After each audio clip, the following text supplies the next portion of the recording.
They've been getting at it, man. They the ones that's gonna grill you, man, because they majority are all Houston people. So that's shout out to Hoop Jargon. Man, I'm here with my man with Hoop Jargon, the best in the game, man. And you know I only let selected few in my circle. And this is the real dude right here. We gonna get down with the get down.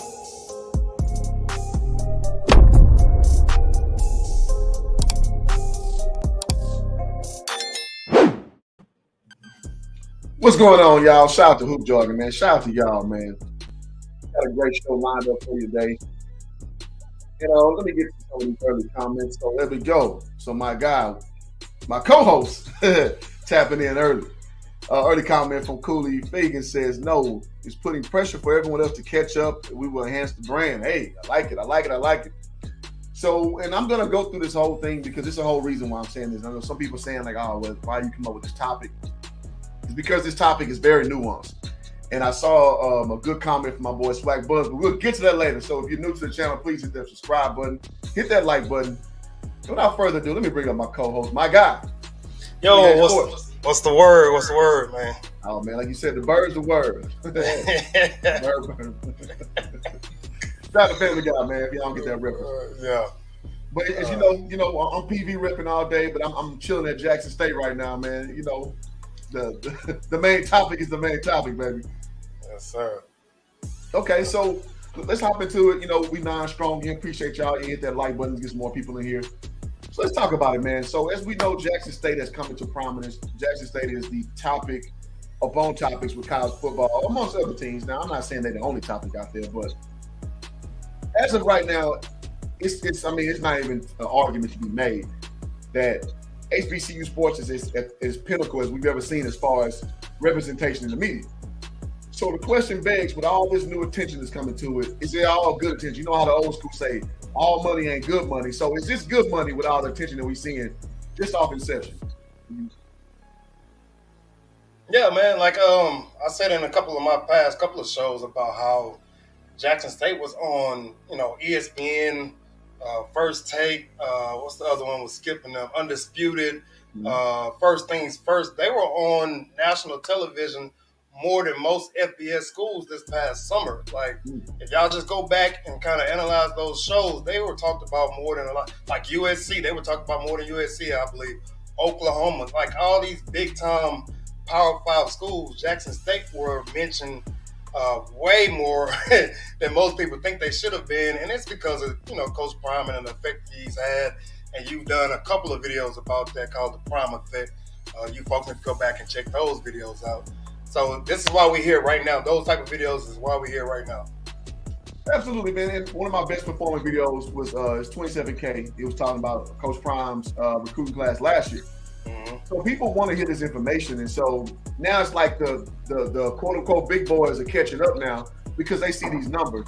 And again, it's the reason why I made this stream. And I'm gonna and shout out to my guy Swac Buzz, man. So if y'all not subscribed to that guy, he is all over SWAC information.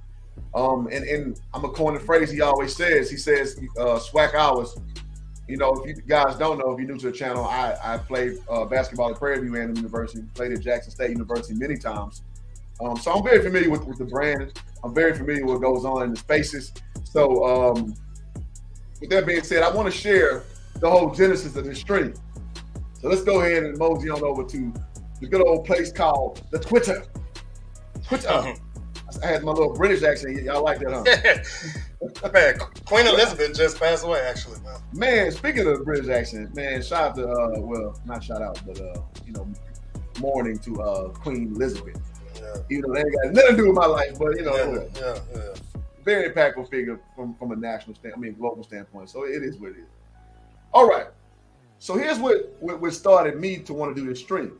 So 24/7 Sports, they actually cover the Jackson State phenomenon. After as we all know, Jackson put those things on FAMU.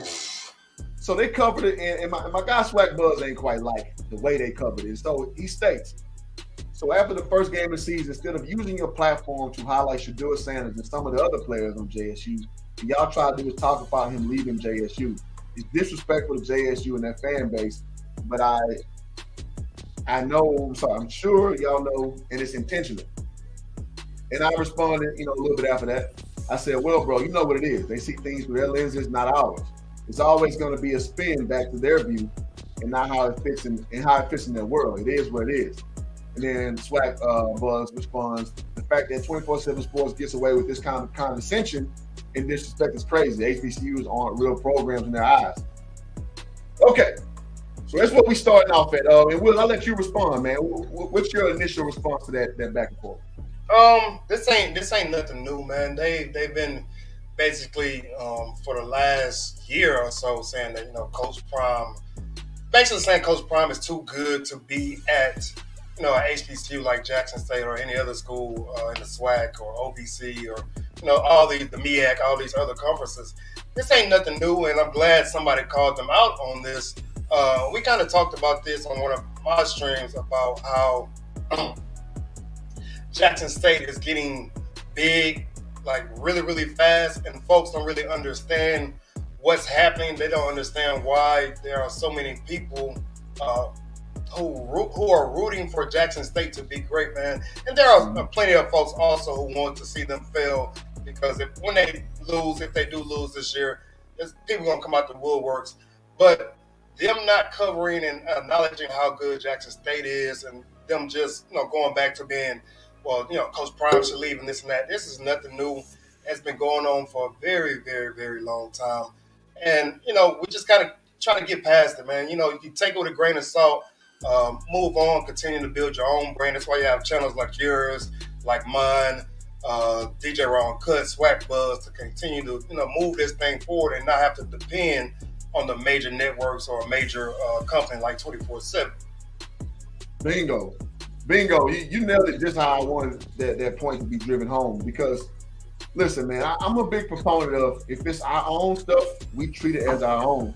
And we can't worry about how outsiders cover it, because at the end of the day, we want them to be interested enough to want to report on it, but we cannot control the way that they view it. So I'm real big on this channel about you deal with what you can control. What we can control is independent media has been covering the SWAC, the Deion Sanders era in particular, for a long time now. It's been about 2 years, 2 solid years. Yeah. Through the COVID year, we've been covering this. So, and I appreciate everybody who comes to these streams, because this is the power of media. And you bet your bottom dollar that 24/7, Fox Sports, ESPN has seen these streams do well from virtually unknown content creators, right? Like you said, DJ Ron Cut, yourself, myself, Off Script, Swac Buzz, CFL Podcast, Tomorrow Leaders Network. There are many people who have been covering these topics, and keep supporting us. And not just me in particular, man. If you got a favorite content creator in this space, stay over there. Like, do your thing, because this trumps their opinions, because their opinions is based on playing catch up, right? They're playing catch up, so it doesn't make me dumb. And now, so let's bring it back to the topic of saying what these old talking points that they're saying. They're saying that the HBCU, Jackson State is setting the blueprint for HBCUs. We knew this 2 years ago. Duh. We knew this 2 years ago. You know, it's kind of like that that Elvis Presley thing where the mainstream media would take like R&B with rhythm and blues at the time, and then bring in Elvis Presley and act like it's something new. Guys, we got to start emotionally and mentally getting ahead of these things. This is what they're gonna do because they got nothing to report, because all they're doing is being reactionary. So be grateful. We'll just be proud of the fact that we've been on this already.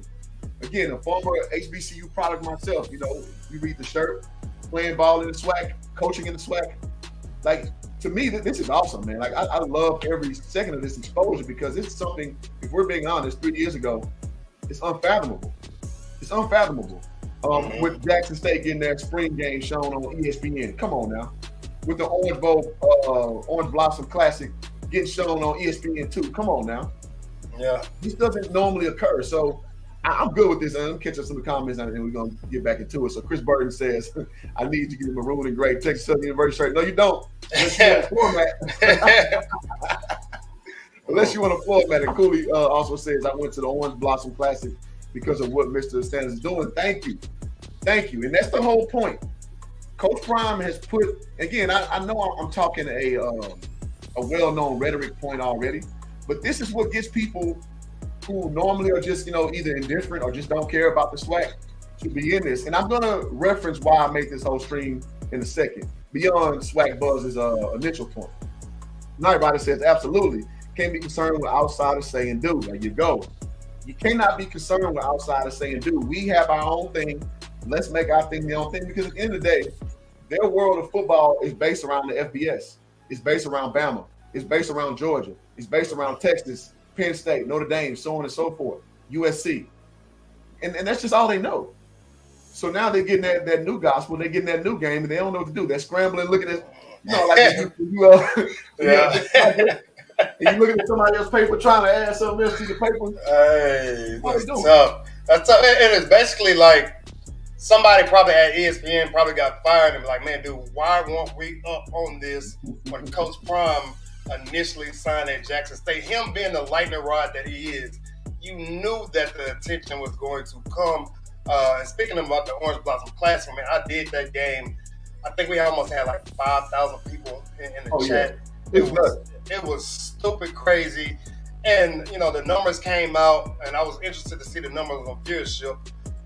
Last year was like at 750,000. This year alone, I don't know how accurate this was, but I've seen that the numbers were well above 950,000 viewers. So almost 1 million. So when folks tell me that this wave or this trend is not happening, like it's happening before your eyes. The game last year was on ESPN Plus. This year was on ESPN2. More than likely, it's going to be on ESPN next year. Because, you better bet your ass it is. Because they were in the 2:00 slot on the Sunday before Labor Day. Perfect timing. Great job by the ADs. Great job by the presidents, Coach Prime, Coach Willie Simmons. All these guys, ESPN. They did a damn good job, and a lot of folks are paying attention to it. And again, like I said, there are a lot of folks who want to see Jackson State, win, but there are just an equal amount of people who want to see them lose, because when you're the hot topic, folks want to see you lose, man. Just like the Kobe Bryants of the world, or the Michael Jordans of the world, LeBron James of the world. So people don't hate mediocrity, is what I keep saying all the time. So if you're not good, they're not going to talk about you. So bottom line, so we got to accept you say it all the time, you got to accept the good with the bad. If you want all the praise and the glory, you got to understand that you're going to get that same amount of hate and disappointment from folks as well. Yeah, and again, so I'm talking about this topic from all angles, and to the point of the sentiment. Yeah, the media, what you led in with, the media's been trying to kind of poke holes in the story. Like when they said Coach Prime was going to go to TCU. That was a buzz line. I made a video about that, and I was like, Coach Prime ain't going nowhere because he said he's not. And when have you ever seen Coach Prime not to be a man of his word? So I'm taking his word. I'm not going off the rumor mill, and I put that on wax, right? So as we move forward now, the reason why I made this video is because now I'm also being these streets too. And by the streets, I mean also these social media spaces. And a lot of people don't like things how you would believe. So, in fact, there was this white guy that went viral last year because he went to the SWAC championship game because Coach Prime said, I want all of Mississippi to come out to this game. So he came in here at the time of his life. He ended up leaving with a J cap. He at the time of his life. And some people can understand, like, damn, that's dope. Somebody who don't even give a damn about HBCU sports enjoy it, so like he's like, man, I'm definitely coming back next year. Yeah. Do you know there's people who were saying, man, it's supposed to be for us, man. You don't let the white boy come in here, man, and be on our stuff. And to me, this was a reference point that reminded me back when I was undergrad at Prairie View. Mm-hmm. Literally, we had it's called Panthers at Work, PAW. So like basically athletes, student athletes, they go, or just regular students, they go do work in the community. And the soccer team was Hispanic at the time. They were doing like this community outreach thing, like clean the road. And I bullshit you not. Alum were calling up and complaining about, why are you showing these Hispanic people? This is the HBCU, right? So in my line of thinking at the time, I was 21 years old. I was just like, why wouldn't you want other people to patronize the HBCU and help promote the brand and help extend the brand, but you wanted to just be for Black people? Like, I don't understand it because, so let me put it this way. When you go shop at a bodega or like a convenience store, these are mostly owned by who? Pure Hispanics. Man. Well, Hispanics are like Indians, right? Mm-hmm. Do you think their business model is to only sell to Indian and Hispanic people? Absolutely not. Nope. Absolutely not. So let me make it real for you. And shout out to Tierra in the building. Tierra, if you're still here. What up, Tierra? When you go to these hair shops, who are they owned by? Asians. Do you think they only sell hair to Asians? They damn near exclusively sell to Black ass. And not saying you in particular, I'm just saying from a broad spectrum. So when this product is as great as we know it ought to be, I mean, we love HBCU sports. Well, I can't speak for everybody, I speak for myself and yourself. Would it not behoove the brand to promote that to people who, outsiders, who will come and patronize the product? Would it not? Yeah. Absolutely. So I find amiss with the logic that, we got to keep this, because some people are asserting it. Now, again, not most people, but a lot of people are asserting that we're watering down the brand by having it mainstream. And what it tells me is some people are just a little scared of success, because it's easy to say, yeah, we want to be at the vanguard. We want to be at the top of HBCU sports. I'm sorry, college sports. But then when it actually starts to come to fruition, guess what happens? That heart start beating. That heart start beating because scrutiny comes in too. And you got to understand that scrutiny, it's all part of the game. When you expand, you got to take the good with the bad, like you just said. And shout out to these two nights you rock with. The Promise getting financial support from Solaire. Then Diddy, yes, he donated $1 million about 2 months ago. Absolutely. Shout out to eBlack TV. Y'all go sub to my boy. Says, what up, who?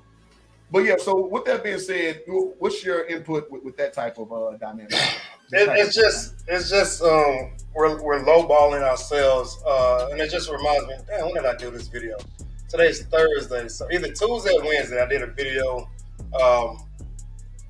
about the what's the classic that's coming up? Good Lord, I'm drawing a blank. Southern Heritage Classic, and how Coach Prime is basically saying that he doesn't want to do it anymore. This will be the last year.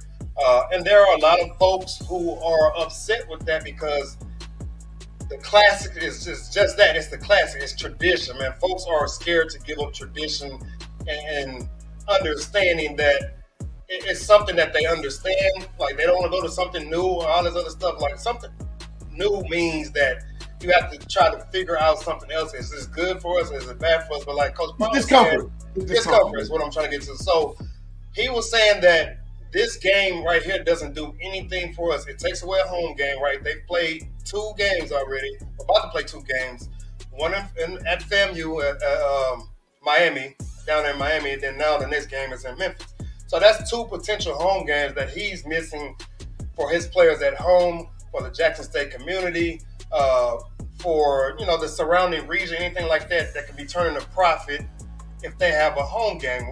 We know last year at the homecoming, those hotels, those restaurants, all those places surrounding Jackson State, like their profits went through the roof. And he's basically speaking from this mindset, like the Southern Heritage Classic does nothing particularly for the Jackson State University. It does nothing for them. Like, it does a lot for the promoters out there, for the Memphis region. Some folks have schooled me about this. Like, most of the money goes to the promoters at the Southern Heritage Classic. So if it's not beneficial to you financially, why are you continuing to go to this thing? Because it's a classic that is tradition. It's been going on almost 30 years. Jackson State is losing the series like 17-11 or something like that. But there are folks who want to hold on to that thing, and Coach Prom is saying that this is not beneficial to the school of Jackson State, and folks are having an issue with that. And it's the same thing you were saying, like, we need to try something new as a brand to kind of branch out and figure other things out. Planning these classes really doesn't do anything for you, but except for the history behind it. Yeah. I mean, again, like the old school say, man, slow money don't make none, man. And we got that long suffering, in my opinion, the culture of the SWAC, man. If you guys have never really played or like been to a SWAC competition for like more than like a sprinkle of game, that's the culture. The culture is just slow roll, mustard seed on. You know, it mirrors to me the Southern Baptist experience.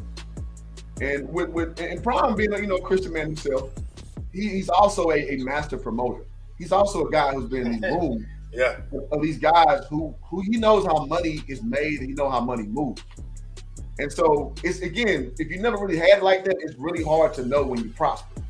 So we've been given a gem from a mental standpoint with Coach Prime understanding, like, listen, it's cool to talk about advancing, but this is what it looks like to actually do it.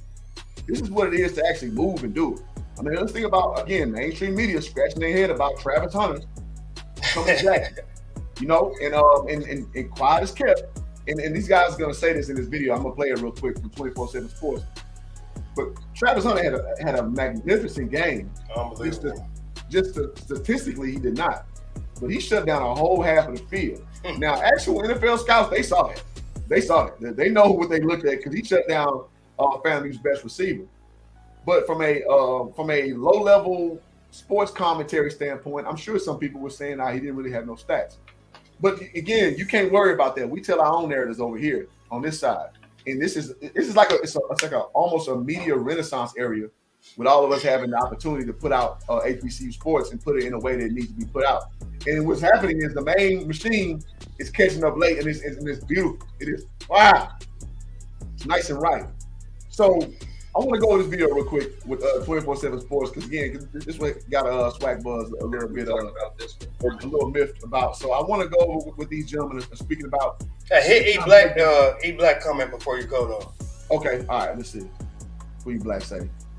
E Black says, more money to pop means better buildings, research, and facilities. There you go. You encapsulated perfect. Bottom line. And that's the bottom line because Stone Cold.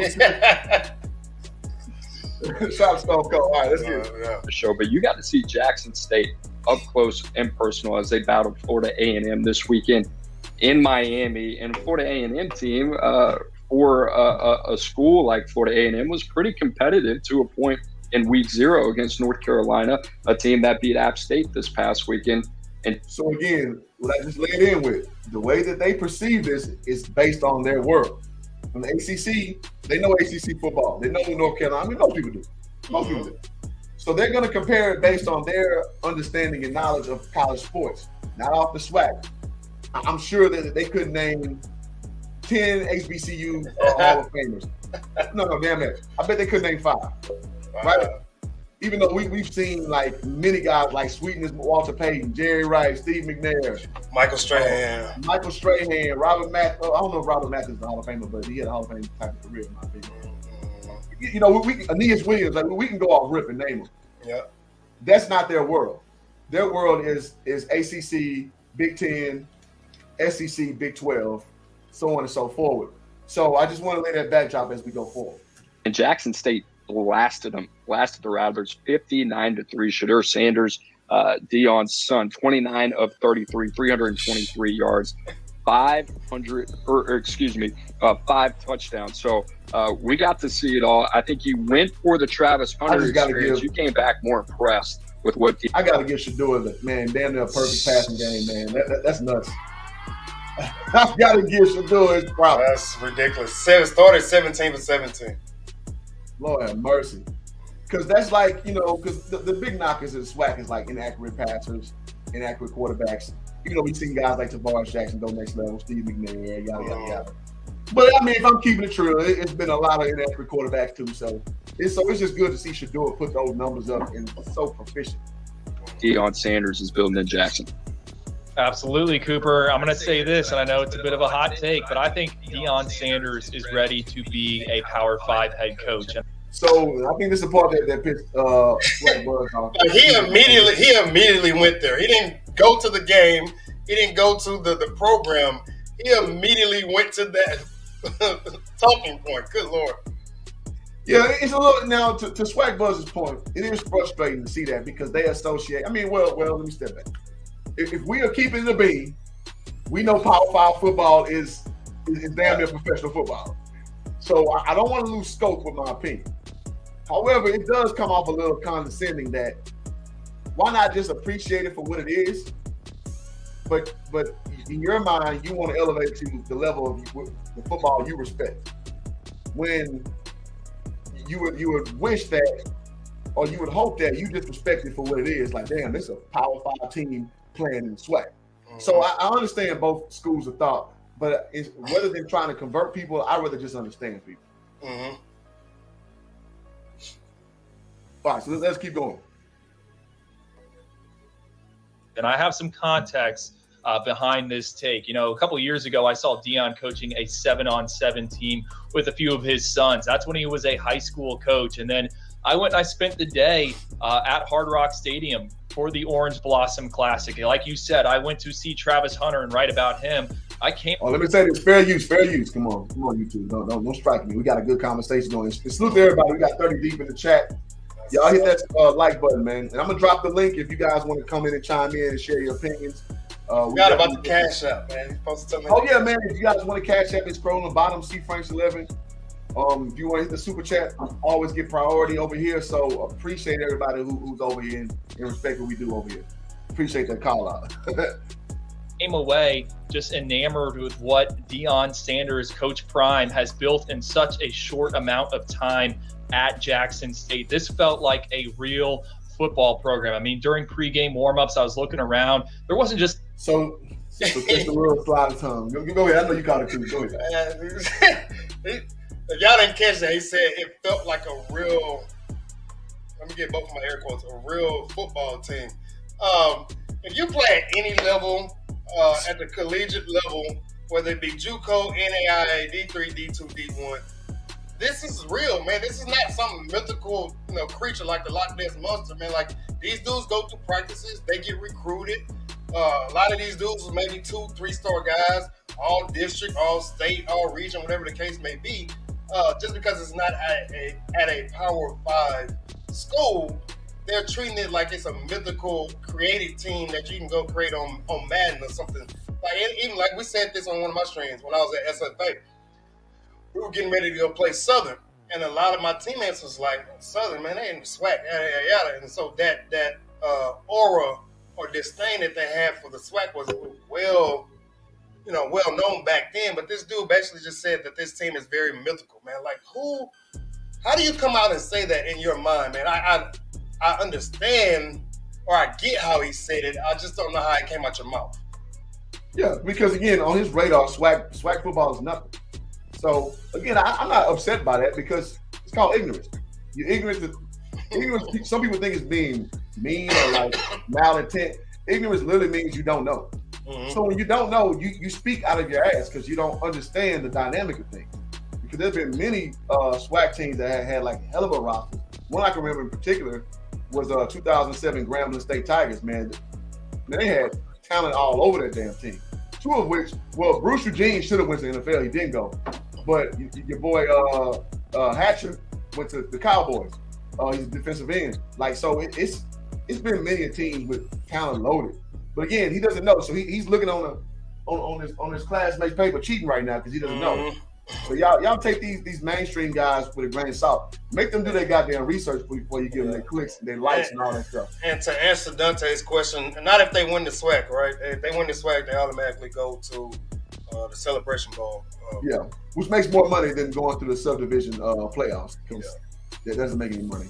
Yeah. It is what it is. Shout out to Perfect PH's building says Coach Prime is selecting players based on their names. Example, Coach Maximus, ex-Bama Kingston will see JSU on the big screen. He says selecting players based on their names. This is USC, the big offensive lineman from USC. Just okay. I was a little confused the way that was worded. All right. Yeah. No, I mean, Coach Prime going for talent too. I mean, I'm sure he gets a lot of people having inquiries now. He's picking the players that's going to fit his program. So just what we talked about on your stream, where Alabama A&M took in all those guys, but they don't necessarily. No, I was on DJ stream. Alabama A&M took in like the most transfers, 4-star, 3-star, like all that. Mm-hmm. But they have the chemistry issues. So I'm sure Coach Prime knows because he's recruiting 0-star guys too out of high school. So Coach Prime is building a program like how you're supposed to build a program. So you guys need to know this. Yep, he got a guy that was like in JUCO, 6'5" white kid that maybe had 20 total tackles, 2 sacks or something of that nature. But he's 6'5", 300 pounds, defensive end. So their belief, basically, he's saying that I believe enough in him that I can give him a chance, and that's what you do in recruiting. You hit home runs sometimes, and then you hit some strikeouts. You hit some strikeouts, you hit some singles every now and then. It takes a couple of years. Yeah, so that's how recruiting goes, man. Everybody wants a big name kid. It's human nature, man. Every coach wants a 5-star. So don't tell me if you heard a coach like, man, no, I'd rather just have these 1-star kids. Now I'm gonna call BS because in the coaching world you have to win and you need talented players to win. But there are some coaches who just need just say, man, you know what, give me him for a year. Give me him for a year. I believe in myself enough. I believe in my assistant coaches enough that I can develop this kid. So that's what Coach Prime is doing. Absolutely. I mean, because that's kind of the Tom Izzo approach. Tom Izzo doesn't go for all blue chippers, even though he probably can have a team full of them if you try hard enough. Mm-hmm. He goes for like that up and down. If you guys know, Tom Izzo is the coach at Michigan State basketball, so he mixes them in. So yeah, no, it's definitely some merit to that strategy. Justin Singleton says it just seems like they keep down the SWAC just to be direct with it. Yeah, I say this all the time. I'm a salesman in real life. To me, passive aggression is the same thing as aggression. It's the same thing. I take it the same because I know what you're trying to say and you're trying to do it in a surreptitious fashion, which means secretive. It's disrespect either way. Mm-hmm. I take it the same way. But moreover, I also try to understand where the place is coming from for you to say it. And I don't think it's coming from malintent, rather, from these two gentlemen. They just, ignorance. Yeah. They don't know. So it's funny people listen to these guys like they're gospel because they don't know the content. They don't know. So they're literally playing catch up. Night Rider says they're definitely trying to entice Coach Prime to leave Jackson and eliminate that 4- and 5-star HBCU pipeline. Trying to keep other talent from considering HBCUs and starting to impact them. Oh, absolutely. The bottom line is the bottom line. It's that dollar idea. When you start affecting that money, it's tough. Listen, that's why the NBA has that Ignite program, which pays guys $150K off rip to not go overseas or do other things. And guess who started that? LeVar Ball started that. I don't care what nobody said. LeVar started that with his league, the JBA. So let's get it. Let's see. They try to keep attention to the Power 5 so they can only be the ones who get free. Of course, yes. Which, I mean, it's called preservation. First law of human nature is self-preservation. So absolutely. Y'all hit that like button, man. We giving y'all that good game over here, man. I'm just saying. E-Black also said, even Prime said, we need a bigger front line. Yeah, there you go. For him to compete with the Alabamas of the world, with the Texas of the world. Well, Texas stinks right now. I'm a UT fan too. We stink. But Ohio State, the O-line, that's where the game is won and lost. Yep. With the hard mileage, as they call it. O-line, D-line. Like, if you're going to play an Alabama or a Georgia, like, Georgia has 5-star athletes and deservedly so at the defensive end, defensive tackle, and the linebacker position. Absolutely. Like, it's not a joke of how good those guys are. And I saw that game the other day. They didn't rebuild, they reloaded, man. Like, it's what the great programs do. And so Jackson State is, falling into that mold. And I have a guy that comes to my channel all the time and says, Coach Prime is the best coach in college football. And I keep telling him, like, he's trending in that direction. Give me 2 more years before I put him on that current Mount Rushmore of college football. We have a small sample. This is still a small sample size. Very much so, and I'm big on that. Don't give too much credit, and I don't berate people too much either. Mm-hmm. I play that middle field and the nuance field with anything I evaluate. So, no, I'm with you on that all the way because I don't know how good Florida A&M is yet. They had the guys, and they played with the moxie. They had a quote-unquote good loss against North Carolina. Cambridge Jackson. Got the Isaiah Land back and some other guys and got their doors blown off. But I don't know what the psyche was of the team. Now, I always wait about 4 weeks. 4 weeks is when you kind of know what a team really is. And then after that point, I'll know what's really going on. All right, so let me play a little more of this video, and then we're going to go into Skip and Shannon's depiction of Jackson State. Thank y'all for me. Y'all hit that like button, man. Mm-hmm. Hit that subscribe button. Let's do that. Just assistant coaches hanging out, helping those guys get ready. There was analysts. There was an SEC strength coach there who Deion brought in from Georgia. This just feels like a real team. And after the game, during his post-game press conference, Deion, I gotta say it. 2 times. Dude, these are all real teams, homie.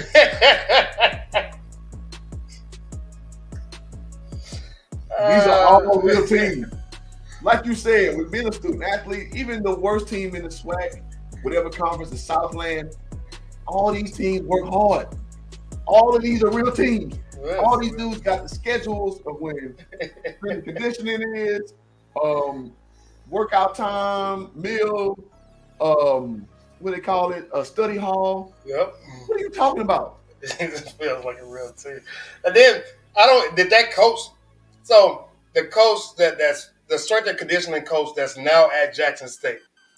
He was at Georgia, just won a national championship. So did that guy always coach at Georgia? I don't know. But he's like, well, they have an SEC strength and conditioning coach. Well, he's not an SEC strength and conditioning coach. He's a SWAC strength and conditioning coach now. So you can't, unless he was directly breaded into the SEC as a, that's the only job he held, never been anywhere else. Okay, you might be able to label him like that, but you can't label him like that, man. Like he decided to leave Georgia and go to Jackson State. So he's a Jackson State strength and conditioning coach now. Yeah, man, it is what it is. And like this comment from Brian, it just mirrors what I just said. When you don't know, you just don't know. It's not malice, it's ignorance. There you go. That's just what I said earlier. It's ignorance. This is what true ignorance is. It's not necessarily malintent. It's just lack of information, lack of knowledge. So again, just beware who you listen to with these, and don't be upset. Just understand it. Yeah. Deion was asked about the changes he's made, and he was quick to fire back that, hey, if the college football regulars are doing all this stuff, why aren't we doing it? So I think Deion Sanders has done so much in such a short amount of time. Now, I got to say this. Keep it in a bean. Even though it's a real program now, there's a lot of lack of resources going on with a lot of these SWAC programs, as we know with Alcorn State last year. They, I forgot what they needed in Coach Prime. Trainers. They needed trainers. Yes, so now I'm not going to like I don't know this to be fact. Yeah. When I played at Prairie View, we had a weightlifting, a weight room called a sweat box, and it was horrible. It was hot. It smelled like nothing but iron in there. It was terrible. And we happened to win a SWAC championship in 2009 with those facilities. Shout out to my guy KJ Black, who was a quarterback at Prairie View at the time, who is currently he's a coach for the LA Rams. Quarterback coach at LA Rams. Yeah, he out here in LA with me, man. So shout out to KJ Black. But so it can be done with minor resources. It doesn't not make it a program. But does it put you behind the 8 ball a little bit? Yeah, absolutely. Now I'm not gonna sit here and be capping on these streams and say that's not the case. You need facilities, man. That's just it makes sense, man. Facilities help with recruiting. And we remember when we used to play college football before it got canceled. And you created your own dynasty and all this other, created your own school. That was one of the things that they had on there, like building up your facilities and all these other things. Like in Madden back in the day, when they used to like getting better concession stands, the press box or the suites and all this other stuff. Especially now, kids love the social media part. They love the new weight rooms and all this other stuff plays a part. So Coach Prime being the having the mind that he does have, just kind of being ahead of the game. He sees the trend, he sees what's happening, so he's using every resource that he's got to get what he needs down at Jackson State. And somebody said, I guess the basis of this show is this hurting other HBCUs? Yes and no, because there are some HBCUs who don't want to embrace the change, but other HBCUs is causing them to understand and change their mindset of recruiting, understand their mindset of what type of coaches they need. Like all these famous alums that went to all these HBCUs, how many coaches you think have actually like really, really tried to reach out to these guys? Like, hey, we need this, we need that. So it's causing a ripple effect for kind of both ways, man. But I'm liking to look on it on more of the positive side. It's caused Grambling State to go out and get Hugh Jackson, who did some decent job with his time in recruiting. Remember, he came in Coach Prime came in late after the recruiting season. So give him another year or two and see what he does. Coach Eddie Robinson Jr. down at Alabama State, they're 2-0 right now, and they're getting ready to go play UCLA this weekend. And he lost to Coach Sewell late. Coach Sewell switched over to Morgan State, which I'm going to have him on the show. Yeah. I'm going to have Coach Sewell. He's going to explain why he made that move. So y'all stay locked in hoop jargon. Coach Sewell is my guy. He was a low-down assistant at Prairie View when I was coaching at Prairie View, and we've been cool ever since. We're talking about 2009 era. Yeah. So Coach Sewell is a guy now, and so he's at Morgan State with his mentor. I forget the head coach name over there. Yeah. They moved to Bowie. Yeah. So all this stuff is causing an iron sharpens iron. So you're either gonna get with it or don't get with it. So it's just that simple for me. Get down, lay down, straight up. And Brian Johnson states, I have a question for you, gentlemen. Do you think the lack of funds or mismanagement and or resistance from the government? Do you think the lack of funds is mismanagement and or resistance from the government? No. I don't think at all. Now, I know. No, so here's what happened to HBCUs too. Now, I got to keep it a bean. I don't be on the extreme line. Mismanagement of funds comes from hiring bad people. You hire people who do not have the correct knowledge to do things. You hire them off the strength, off the love, and they are messing these situations up. How do you know that, hoop jargon? Because when I played basketball, listen, man, you see people who come in and they don't know what the hell they're doing. Now, do they have the proper staff around them? Maybe that's the issue too. So the underfunding causes incompetence. Or there's sometimes people who just straight up steal. TSU, Texas Southern University, they had a president who was stealing. It happens. So, I wouldn't say it's government altered at all. No, it's just lack of institutional control. So again, I don't lie on these strings, man. We got to be better overall, but it's not all bad and it's not all incompetent either. We got a lot of good attributes of what we do. It's just, but when the effery occurs, we got to call the effery what it is. Yeah, and this happens at PWIs as well. So don't get it twisted. I want to say this happened when I was at Stephen F. Austin, or maybe a little bit afterwards, man. Stephen F. Austin was on academic suspension for a long time, not being able to go to the NCAA tournament or anything. They might still be. I don't know for sure, but they had players that weren't supposed to be playing. All these other things. So this type of stuff happens everywhere. It's just not at HBCUs. And you interview somebody, man, it's like a lot of times you're meeting their representative, man. So some folks are probably just trying to get a job so they can go and steal money, man. Like there are corporate thieves and there's thieves on the street, and corporate thieves are some of the worst ones, man. So nice and covert. Yep, absolutely. All right, so let's finish this off a little bit, and then we're gonna go to the Skip and Shannon for Jackson State, but he's also creating the formula for HBCUs as a whole. I mean, old talking point. We knew this 2 years ago. These other programs, Florida A&M, Bethune-Cookman, North Carolina A&T, if they want to see how to succeed at that level, take a page out of the book from. Okay, so this dude is definitely based out of Florida, because if you're talking SWAC and HBCU football, nobody's bringing up no goddamn. Bethune-Cookman and Florida A&M, yep. Florida A&M, maybe. Bethune-Cookman, absolutely not. Yeah. So, well, he did go to FAU, so that makes sense. He got the Tim Tebow book. So again, limited perspective. He sees things from a South Florida perspective, and it's all he knows. He doesn't know the history of Grambling and Southern, because he never mentioned them yet. And SWAC football. If you don't know the programs, you don't know what the hell you're talking about. Yeah. And let me go in on this with him saying that Go ahead. he's giving other HBCUs the blueprint. And I said this in my stream on Monday or Tuesday night. There's only one Deion Sanders. For folks who don't understand that, the dude is one of a kind, man. Like he's one of one. So for other schools to try to duplicate what he's doing is going to be very hard to do because they don't have a Deion Sanders. And somebody mentioned that, if the school out in Baltimore, I can't think of the name of the school, it keeps slipping my mind. If they tried to get like a Ray Lewis type of person at their school, be great for that region and that area. But Deion is globally known as one of the best, most recognizable figures in the NFL history, damn near sports history. So it's going to be hard for him to say like this blueprint is what they should do. There's only one Deion Sanders, man, and he said it in one of his past videos. His head should not be on the same level as some of these dudes that's getting in the Hall of Fame right now.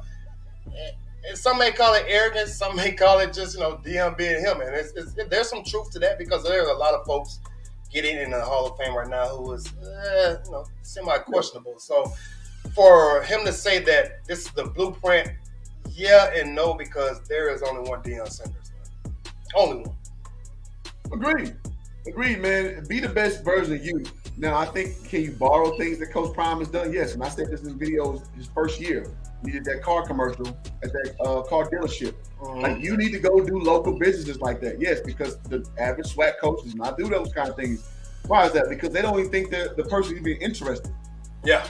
You're scared to even ask. So it's like going to the club, you see some baddies, and you're scared to even just put a shot at it.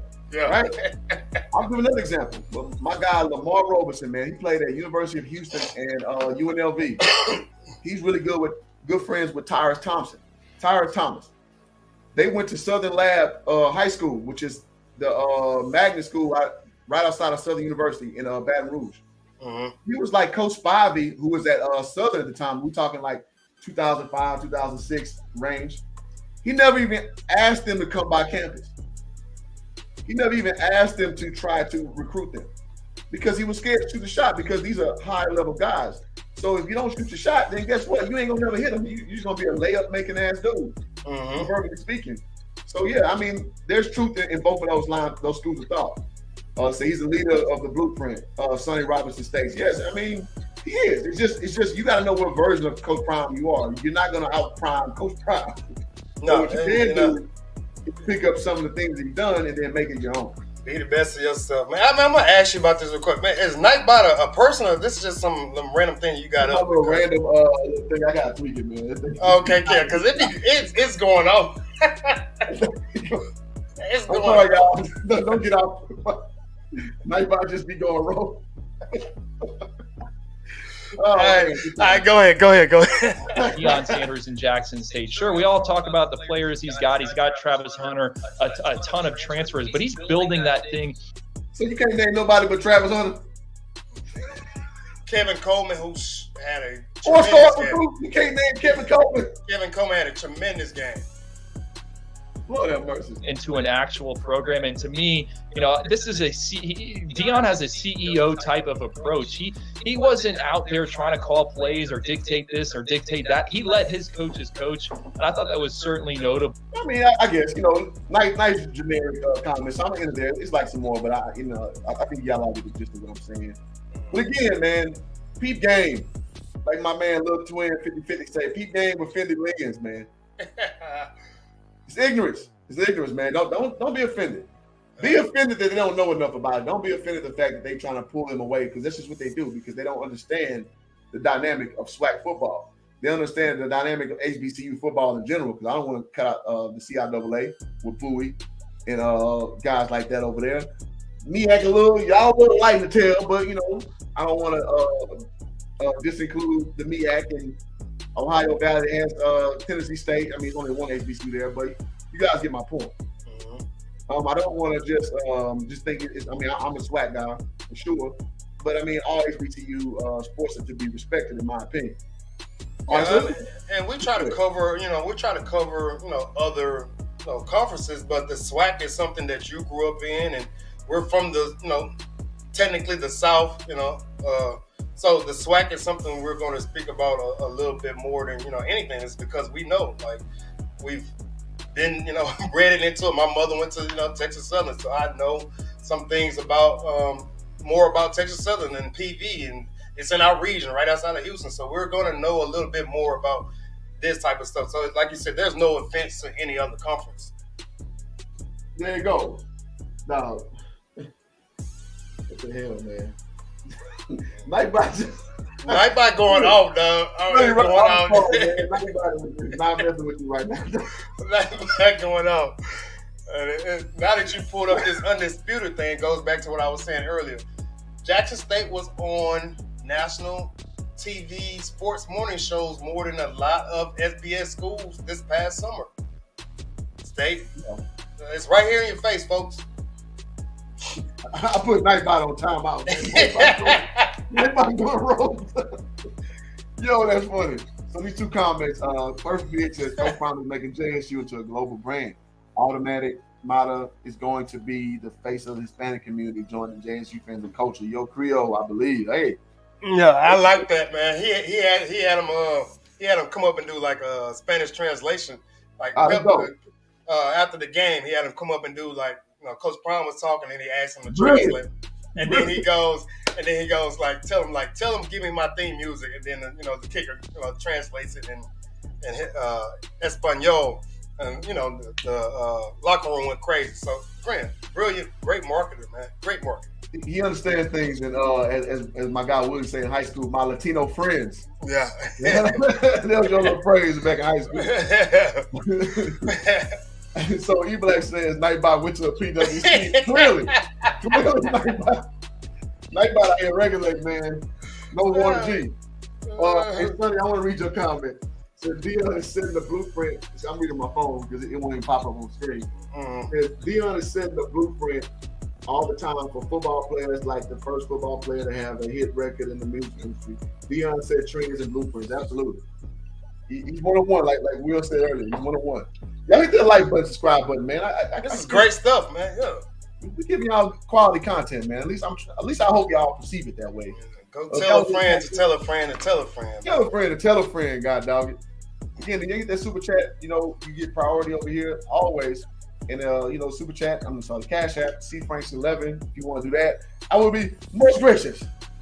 All right, so let me get a little overlay game together because we're gonna go over Skip and Shannon. But what they do on that side of the world is they will block your stream. Yeah. So we're gonna put some. Let me get my overlay game up real quick. Yeah, I gotta put it on top of that, man, because they'll strike my screen.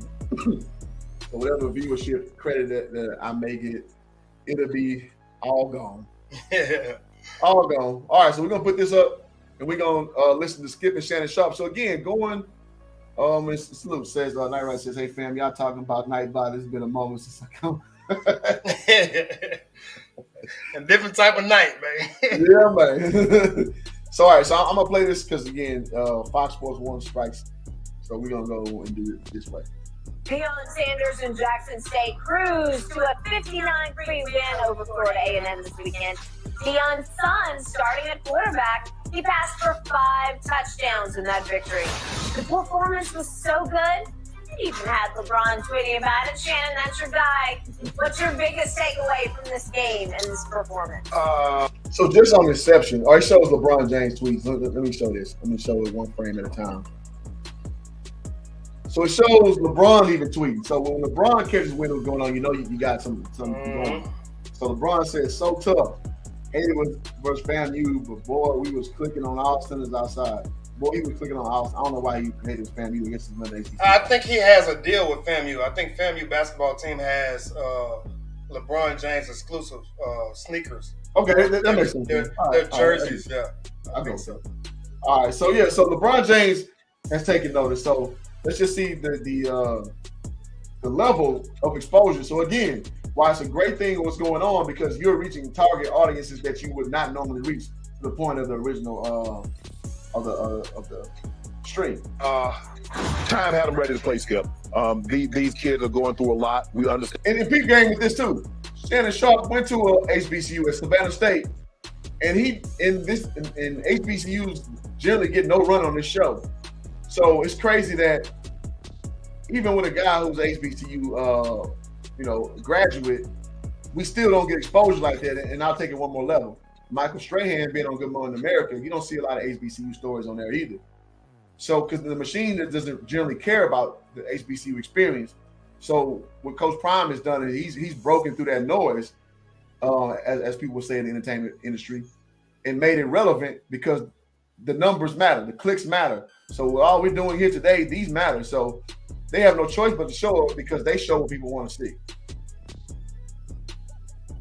The situation with the water going on in Jackson, Mississippi. Deion had lost his grandmother earlier in the week. But in speaking to him, he's like, I'm not going to let these kids feel sorry for themselves because they're going to face adversity. I love it. Hey, like they say on 25 Lighters, love it, man. Love it, man. I did not know he lost his grandmother. I did not know that's crazy. And I spoke about that. I did a video a couple of days before the game, and I was saying about how those kids being evacuated from their dorms, having to go live somewhere else, having to, deal with no water, not the inability to take a bath, all that kind of stuff plays a factor in your mental state as an athlete, because now you're worried about certain things that you probably took for granted. And then the other thing might be you're worried about a grandmother or a mother or father or sister, girlfriend, whatever, that if they're in that surrounding area of Mississippi, that they're going through these issues. So that plays a mental part in that. And for Jackson State to come out and play the way they did, it lets me know that they have the right guy at the helm as a head coach, and he got the right staff in order to deal with adversity and understanding that life ain't always sweet. The older you get, it ain't always sweet, man. It ain't all roses, as the old folks used to say. So I think, that's a very, very important point that Shannon Sharp just made right there. Absolutely. Raising young men on and off the field. That's going to be a lot more difficult than what I'm going through personally and what they're going through right now. And I'm not going to give them an excuse. He had them ready to play, and were they ready to play. And that's the one thing you're going to say about, and I'm going to say this too. It sounds like that's generic rhetoric, but as we know, and Coach Prime has admitted, when they played against South Carolina State last year in that championship game, the guys weren't locked in. They were looking past that game. Yeah, they should have been focused on the game, and Coach Pugh did an excellent job of that bunker mentality, as you talked about. Absolutely. So and that's a big thing. It seems like Coach Prime is taking to bring it to this year. That it's cool to have that bravado, but you gotta have your mind right too. A lot of times, people just look at Time's personality. You watch them play, the outgoing, the jewelry, the curls, the skipping, the high stepping on his way in the end zone. But he can coach. He knows how he resonates with kids. He's always wanted to coach, and I'm glad Jackson State gave him the opportunity to coach at a high level because he was coaching his high school team, his son's high school team, I think it was Trinity, and when he was in high school. But to have these guys ready to play, given what they were going through, a lot of these guys were displaced. They had to go to hotels. Jackson State, kudos to the athletic department. Kudos to everybody that pitched in to make sure these kids had a place to stay. But he didn't use that as an excuse. We're going down to play. We're going to be on national television, and we want to send a message that this is the brand of football that we play at Jackson State. Kudos to Deion and his staff for having these guys ready. Kudos to Jackson State for finding proper shelter and water for these kids to shower and to drink. But that was a heck of an accomplishment. And then they're showing Shador making these throws on a loop. And man, Shador just taking a step forward, man. I got to say that, man. Mm-hmm. And that was one of my big things, my critiques. Is he gonna is he gonna be Charlie check down, or is he gonna start looking upfield? And Shador has shown, he definitely doing that, bro. He was going through personally. Set all that to a side. That's what you have to do as an athlete a lot of times. You have to be able to compartmentalize, Skip. Okay, this is the task at hand. I'm going to grieve. I'm going to deal with whatever issues I have that's not football related at a later date and time. I like this comment right here because, it's kind of expounded on what I was saying. 3 prominent HBCU graduates that are on high-profile TV that can show more love. Strahan does dress them. Shannon, Stephen A. can do more. I agree. Yeah, they can do more. You go ahead. I was saying they can do more, but these dudes, y'all, we have to remember these dudes have bosses and they have producers. Yeah. So I'm pretty sure they probably pitched this idea a little more, off screen that we don't know about unless you work there. I'm pretty sure they might have pitched this idea. Man, Stephen A. Smith was just at the HBCU Hall of Fame game. Winston-Salem and somebody was playing in. So I'm sure they might have mentioned it a little bit, but they have, ESPN is a mogul, like it's worldwide. So they have bosses and they have producers. So again, this is why we need Jackson State to be successful. We need Tennessee State to be successful. We need games to be competitive. Even though that, Orange Blossom Classic was a blowout, but you want to see more competitive games because the more competitive the game, the more that the stands are full, not just at classics, not just at homecomings, the more television networks wants to put your product on TV. That's just simple business. So I understand what you're saying, Brian Johnson, but they have bosses and they have producers. Well, I'll go a step further. The competition is not necessarily the caveat; it's the talent. So because people will watch Alabama roll up, freaking South Carolina. Yeah, watch Alabama go roll up Tennessee. History, though. Yeah, well, they understand that history a little more, right? Alabama is one of those all-time favorite, programs. But I understand what you're saying. They weren't till they were, though. So when people want to see these 5-star kids, these talented guys go and just mollywop somebody, they don't mind watching that. They don't mind watching that. Greenleaf is in the building. Huh? I was just reading the comment. I said Greenleaf is in the building. What up, Green? Oh, yeah. Okay, I'm going to get to him. Yeah, so, man, it's like they don't mind that. So people that mind watching Shador do his thing. Watching Travis Hunter out there shut the field down. It's a blowout. People still watch it. Obviously, because it was almost at $1 million. Almost at $1 million in viewership. Yeah, exactly. So, yeah, man. And shout out to Greenleaf in the building. So salute to you, bro. So, I mean, again, good product brings the viewership, and that's the main concern I have being a vested SWAC supporter. All right. So let's do about another minute or so of Skip and Shannon. Just some of the commentaries, see what they saw, and then we'll go from there. And right now, the next 2 hours calls for my undivided attention on the football field. That is a fact. We just spoke about your man, LeBron James, who tweeted about Deion and son. Yeah. And LeBron and Deion remind me of each other in one big way. They both have a force field around them out of which things just spring. Yes. It's always something with both of them. There's always something happen here and there. Yeah. And it's always interesting. I always call LeBron the most interesting man in sports. So is Deion. It's always something with You ain't to me, but I understand why people say that. Deion. You know me, man. I'm gonna leave that. I'm gonna leave my commentary out this stream. Yeah, I don't try to be like, man, I'm surprised he ain't jumped in yet. But LeBron is a lightning rod, man. It just is what it is. He's I want to say the most interesting, but like people want to talk about him because the dude has been in our lives since he was 15, 16 years old. He's polarized. So him and Deion come from that same ilk of things. So I understand what Skip is saying right there. Yeah, fair enough. All right. He is. Yeah. It just creates energy. It creates buzz. It creates force field all around him at Jackson State. What he has done very early on at Jackson State, it's just astonishing. And to give y'all context, this whole segment is 11 minutes of talking about Deion and Jackson State, y'all. That's crazy.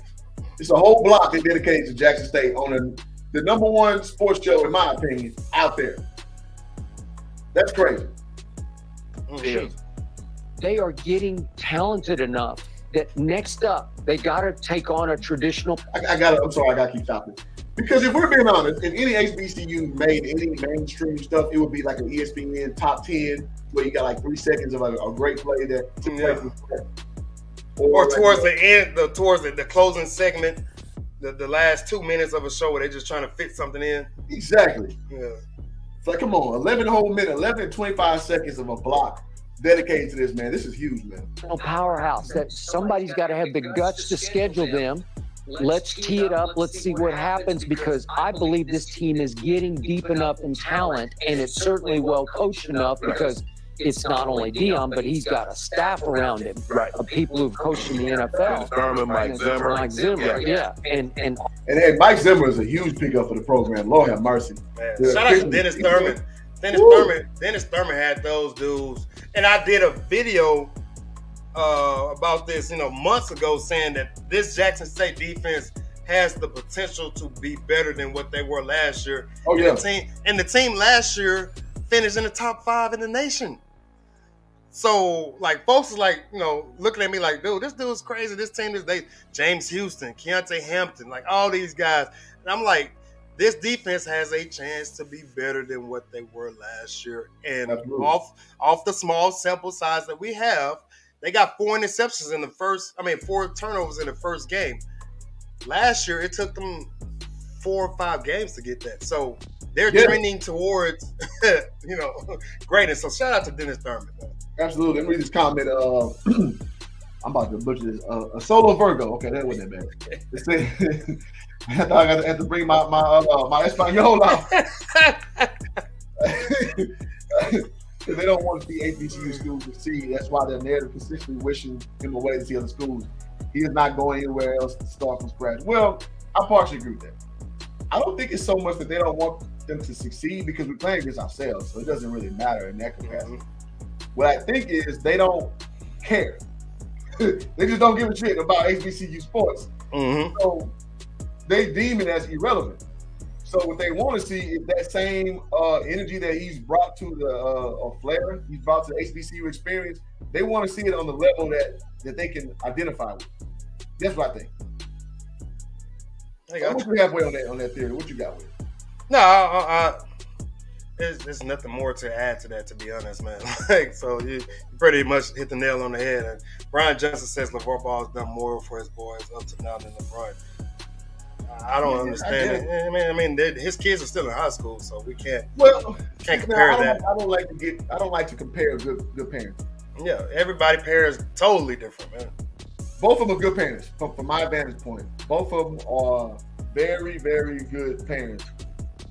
And let's speak about parenting. Night block, man, going off. Speaking about parenting, so this has nothing to do with any of Jackson State. So T.I. is in the news about his son King, and King is on this just wilding out for no apparent reason, and it's stemming from that. Basically, he's saying that he's not black enough, and suburban ass kid, like he grew up wealthy. So this wilding out stuff that he has going on, and I want to give T.I. a shout out because he came on Instagram or something like that the other day, did a live, and he basically said, "Me and Tiny done everything for this kid. We've whooped him, we punished him," and the great talking point that he made was, now that he's 18, he's going to have to live with the consequences. Yeah, I saw that. Yeah. And as a parent and as a man, you do the best what you can do, man. You may not be perfect all the time with your decisions as a father, man. And my father, your father, we know this stuff. But now that we're older, we understand it a little more. And I just want to say I appreciate T.I. for making that comment, because he said, I've done everything for him. He's going to have to learn now, but I'm still going to love him as my son. So that's where I was going with that. So and bringing it back around, man, every parenting style is different. Every parenting. Absolutely. And shout out to Business Decision Sports in the building. Said Prime always wanted to coach his alma mater, though. Well, I mean, if he goes there, he goes there. Right now, he's where he's at. They fault. He found the lightning in the bottle at Jackson, and so he's not going for the foreseeable future, in my opinion. And I said this a year ago when he was rumored to go to TCU. Media One Live said, let's give their name. It's white media and white journalism and white networks. They want credit for your good show. Well, so now I can't speak for Will. I speak for me. I don't do that, compare myself to white people thing. At the end of the day, people are self-preservationists, but they're going to go for self. So you're going to see it through your own lenses. So I don't play the victim, we white boys trying to take us down shit. People generally stick to what they know.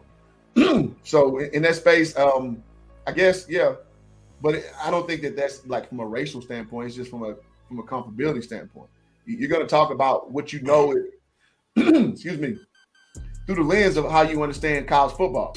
So I'm not caught on that like you, bro. And I ain't mad at you for having that opinion. I get what he's saying as well. Media One Live was on my channel, one of my lives. I get what he's saying, and I would say this is so for far too long, our great-great-parents, grandparents, and our parents, they have kind of had that same approach. And what has it gotten us, to a standpoint in this society? At what point are we just going to say, you know what? Okay, yeah, we've been screwed. Yeah, we've been messed over. But at some point, we have to take it upon ourselves like, dude, you know what? I'm going to go out there and take it. And it works, for the most part. And there are some people who want to continue to hold you down, man, but you get held down in any aspect of life, whether it be schoolwork in elementary school, sports, whether it be life, your life partner, whatever it may be. So are you going to continue to blame those folks, or are you going to, okay, fuck, it happened to me, so what? I'm going to get up and try my best and continue to grow. So I understand what you're saying, but me and you are both now to the point in our lives like, dude, so what, man? Like, so what, man? We were screwed over by a high school coach. All of us were screwed over by a high school coach. We both played Division I basketball, being screwed over. So, I mean, it's like at some point, you just got to overcome. And because at the end of the day, we've seen our whole lifespan that it's not going to change. It is what it is. So I don't revel in that spirit. If that makes sense. Not that I don't agree it doesn't exist, but I don't revel in that spirit, because all you're going to do is be a lifelong victim. And I believe on powering through, believing in yourself, dealing with like-minded men, especially in this space. I generally deal with fellow black men, and we build and go forward, man. That's just my ideology on that. All right, but appreciate the comment nonetheless. William Jackson says, very good point, HJ. Bama will put on 50 on Coastal Carolina and be told, exactly. People like to watch ass whooping. I'm looking at the Nightbot. The Nightbot is very, man. Hey, put Media One Live. It says, at Media One, you done with question mark. Stop spamming caps. Nightbot, hey, man, I wish I was better with technology. I put Nightbot on. Nightbot is regulating, man. Like, that's hilarious, dog. That's funny. Business also says it's up to everyone to rally around Eddie George. There's only one Deion. Hey, we know that. Yeah. And that's a great comment, man. I've tried to do some videos on Tennessee State, man, but folks just don't want to hear it. But now that you say that, man, so what, man? I got to look at the mindset of, I get 1 or 1,000 views, I need to report on Eddie George as well, because he's doing a tremendous job. And they started off 0-3, and then they won like 4 straight, which was their longest winning streak in like 8 years. So last year. So, shout out to Eddie George as well. Yeah, for real though. I mean, again, that's why I say I don't want to compare dads like what LeBron's doing and what LeVar's doing. Because, I mean, if you put pen to paper, he made a league for his son. He picked his son up, put him in Europe. Okay, I guess you could say that, but I don't want to diminish what LeBron's done as a father as well. Just kind of keep his kids on the straight and narrow. I don't think that's a bad thing either. So, yeah, I don't want to get into semantics. Or like from the prime to Eddie George. I mean, at the end of the day, prime time is prime time. Eddie George was a great running back. Eddie George at no point of his career was with goddamn Deion Sanders. So and he didn't want to be in the camera from my point of view. He was more of a background type of guy, like a blue collar guy. So like me and you are totally two different personalities. Absolutely. Like you don't mind getting out here and this and that. Me, it took like everything in my power to get it. You were encouraging. My family members like, man, dog, you have tons of knowledge. So totally two different spectrums of guys. So I'm not going to evaluate a blue collar worker on blue collar work and then celebrity off of celebrity work. Yeah, Deion Sanders is a celebrity. I can't even say he's a white collar. He's a celebrity. Eddie George is a blue collar guy, so I can't judge him on the same plane because they're two different types. But I agree with him overall. T.I. shows them lawlessness. He agrees with him overall. Yeah, it is what it is. Both are great fathers, especially in our culture. My point, nobody about. Yeah, no, okay, that's fair. That's fair. He dug him out of obscurity and put him in that light. And if you guys look at my channel, I actually got to hang with the ball for a day and a half. Out here in LA, and he lives in Chino Hills. I went to his house, hung with him. I got to pick his brain. I interviewed him, but the audio didn't play. But I went over what we talked about. So look, a year ago on my channel, I literally I know LeVar Ball. I know LeVar Ball. LeVar, he did will his family up to where he literally willed his family to where they are right now. Straight up, ain't no two ways about it. Get to that new subscriber, man. I gotta give him something, man. Already, man. Yeah. So business says, love the platform. New subscriber here. Keep it up, but I appreciate that. Yeah. Yeah, Get the done DeMarco, baby. You get the done DeMarco. Let's see, host. What about the big boys and the MEAC? We HBCUs also. Well, I like to keep my streams succinct, but we did talk a little bit about Morgan State. You guys are looking good, as far as that. And again, Anton Sewell, who's also, I interviewed him about 3 times on this channel. Mm-hmm. I know he's going to be a great defensive presence for those guys over there. I know y'all lost Howard. Who was over there that got their MEAC? North Carolina Central. They beat North Carolina A&T the other day, I think. Okay, North Carolina A&T as well. Is Hampton still in the MEAC? I want to say yes, and if they are, Hampton has Edgerrin James' son, who was a Hall of Fame player. He is a running back there, I believe. Okay, yeah, shout out to Hampton with that. That's a really nice campus. From what I've seen, I've never been there, but I've seen it. So you know what we're gonna do a MEAC stream then. So I like to keep I don't like to be all over the place with these streams, but Russell. So if you sub to the channel, man, hold us to that, man. We'll do some MEAC content, bro. We'll do some MEAC content. So let me do a little bit more on Skip and Shannon about the coverage. So again, man, at the end of that, we may not agree with the assessments, but it is still important to have our brand being shown on a national scale because it's only gonna bring us up as a whole. All of a sudden, it's getting time for either him to get a bigger job, but I don't know if he wants a bigger job at this moment. I think he is loving what he is accomplishing. I hate to keep stopping it. I would argue this is the bigger job because you don't have handheld shit. You don't have, a self, machine with alumni, with deep pockets always giving you everything you want. He's building this from ground up. Yes. So history will remember this as a very bang up job that he's doing overall. I gotta say that. Yeah, we have to remember. I think you mentioned this. Like Jackson State was god awful for probably. What, I think you said like a decade. Almost a decade. A decade. So this is from the ground up, as you said. Yeah. So I think this is, but again, ignorance. They don't know that because they don't follow it like that. They're looking at it as, well, get a bigger job. That means, but they don't know that they dug this program. Now. Jackson State is a blue blood now in the SWAC. Mm-hmm. Southern Jackson Grambling. 1953, 58, something like that. They are blue blood, and their fans travel, and their fans support the team. So even though they were terrible, their fans still show up and pull up. But the problem is they just had a horrible product. So, the support was there. And you know what? I would damn near akin this to your boy Nick Saban in Alabama. He went to Bama and they were god awful, but they had the fan support. They just ain't had nothing to support. So Nick come over there and start turning their program around past the Brody Crewell, era, bum ass quarterback. Exactly. He turned around, you know what I mean? But the foundation was there though. The framework was there. And Nick Saban was a recognizable coach. Like he won at LSU, went to Miami. Everybody recognizes a NFL coach who wants to come down to the collegiate level. And Wise One said it's a disservice to call him a celebrity. Why is it a disservice to call? What's wrong with being a celebrity? I think there are really good celebrities out there in the world. Well, let's see. Okay, I didn't read all the way, but he's a trailblazer. Well, I don't think so at all because you're a celebrity if you're at the public forefront, and if the main thing that you are known by as is your. Because let me put it this way. So everybody kind of remembers things in poor context, in my opinion. Well, not everybody, but a lot of people remember things in poor context. Let me get on a straight out shot. Coach Prime has been known for his daughter showing her boobs, like about 10 years ago. Coach Prime is known for hopping in the DMs when he was when Pac-Man Jones was with the Cowboys. He was trying to use Pac-Man to holler at his broad. Yeah. Coach Prime is known as talking in third person in college, right? Which is Shador taking up that same kind of mantra as well. Yes, you call yourself number two. So, Coach Prime, now, I'm not saying he didn't earn his keep being a two-sport athlete. Anybody who lived in Atlanta at that time knows Coach Prime was that dude.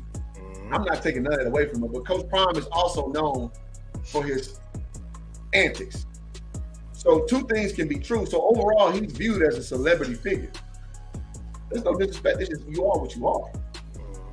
Now, and so again, with him coming and coaching, people, you guys alluded to earlier, he wanted to coach his alma mater, Florida State. What nobody gonna take him seriously as a coach from, on that level? Now, are they kicking themselves? Are they punching air now? Probably. But your perception is your perception. Your perception is you're flash. You're celebrity. So that's just reality. So I'm not disrespecting Coach Prime. I'm just calling what it is. Yeah. That's it. It just is what it is. Now, has he redeemed that and been more respected coach? Absolutely. Been at Trinity High School out there in Dallas? Absolutely. But all things can be true. You are more than just one part of your existence. You are what people perceive you as, and he's perceived as. Again, let's take these 3 years away. He's a celebrity. Yeah. You don't get on. You see what his background is right there with Sports Illustrated. You don't get on there unless you're a celebrity. You're not.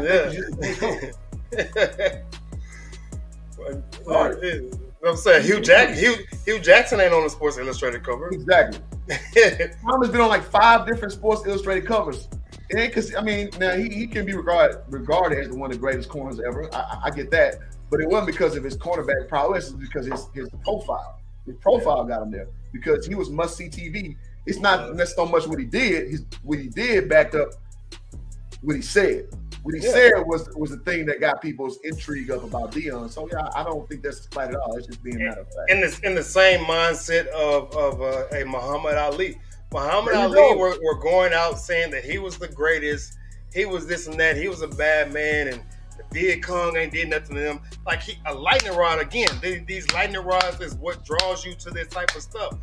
They don't talk about people, normal people. They don't do that, man, because they know folks want to see that kind of stuff. So Muhammad Ali, Deion Sanders, The Rock, speaking in third person. Dwayne Johnson, as we know him now, but back then, everywhere you went, The Rock.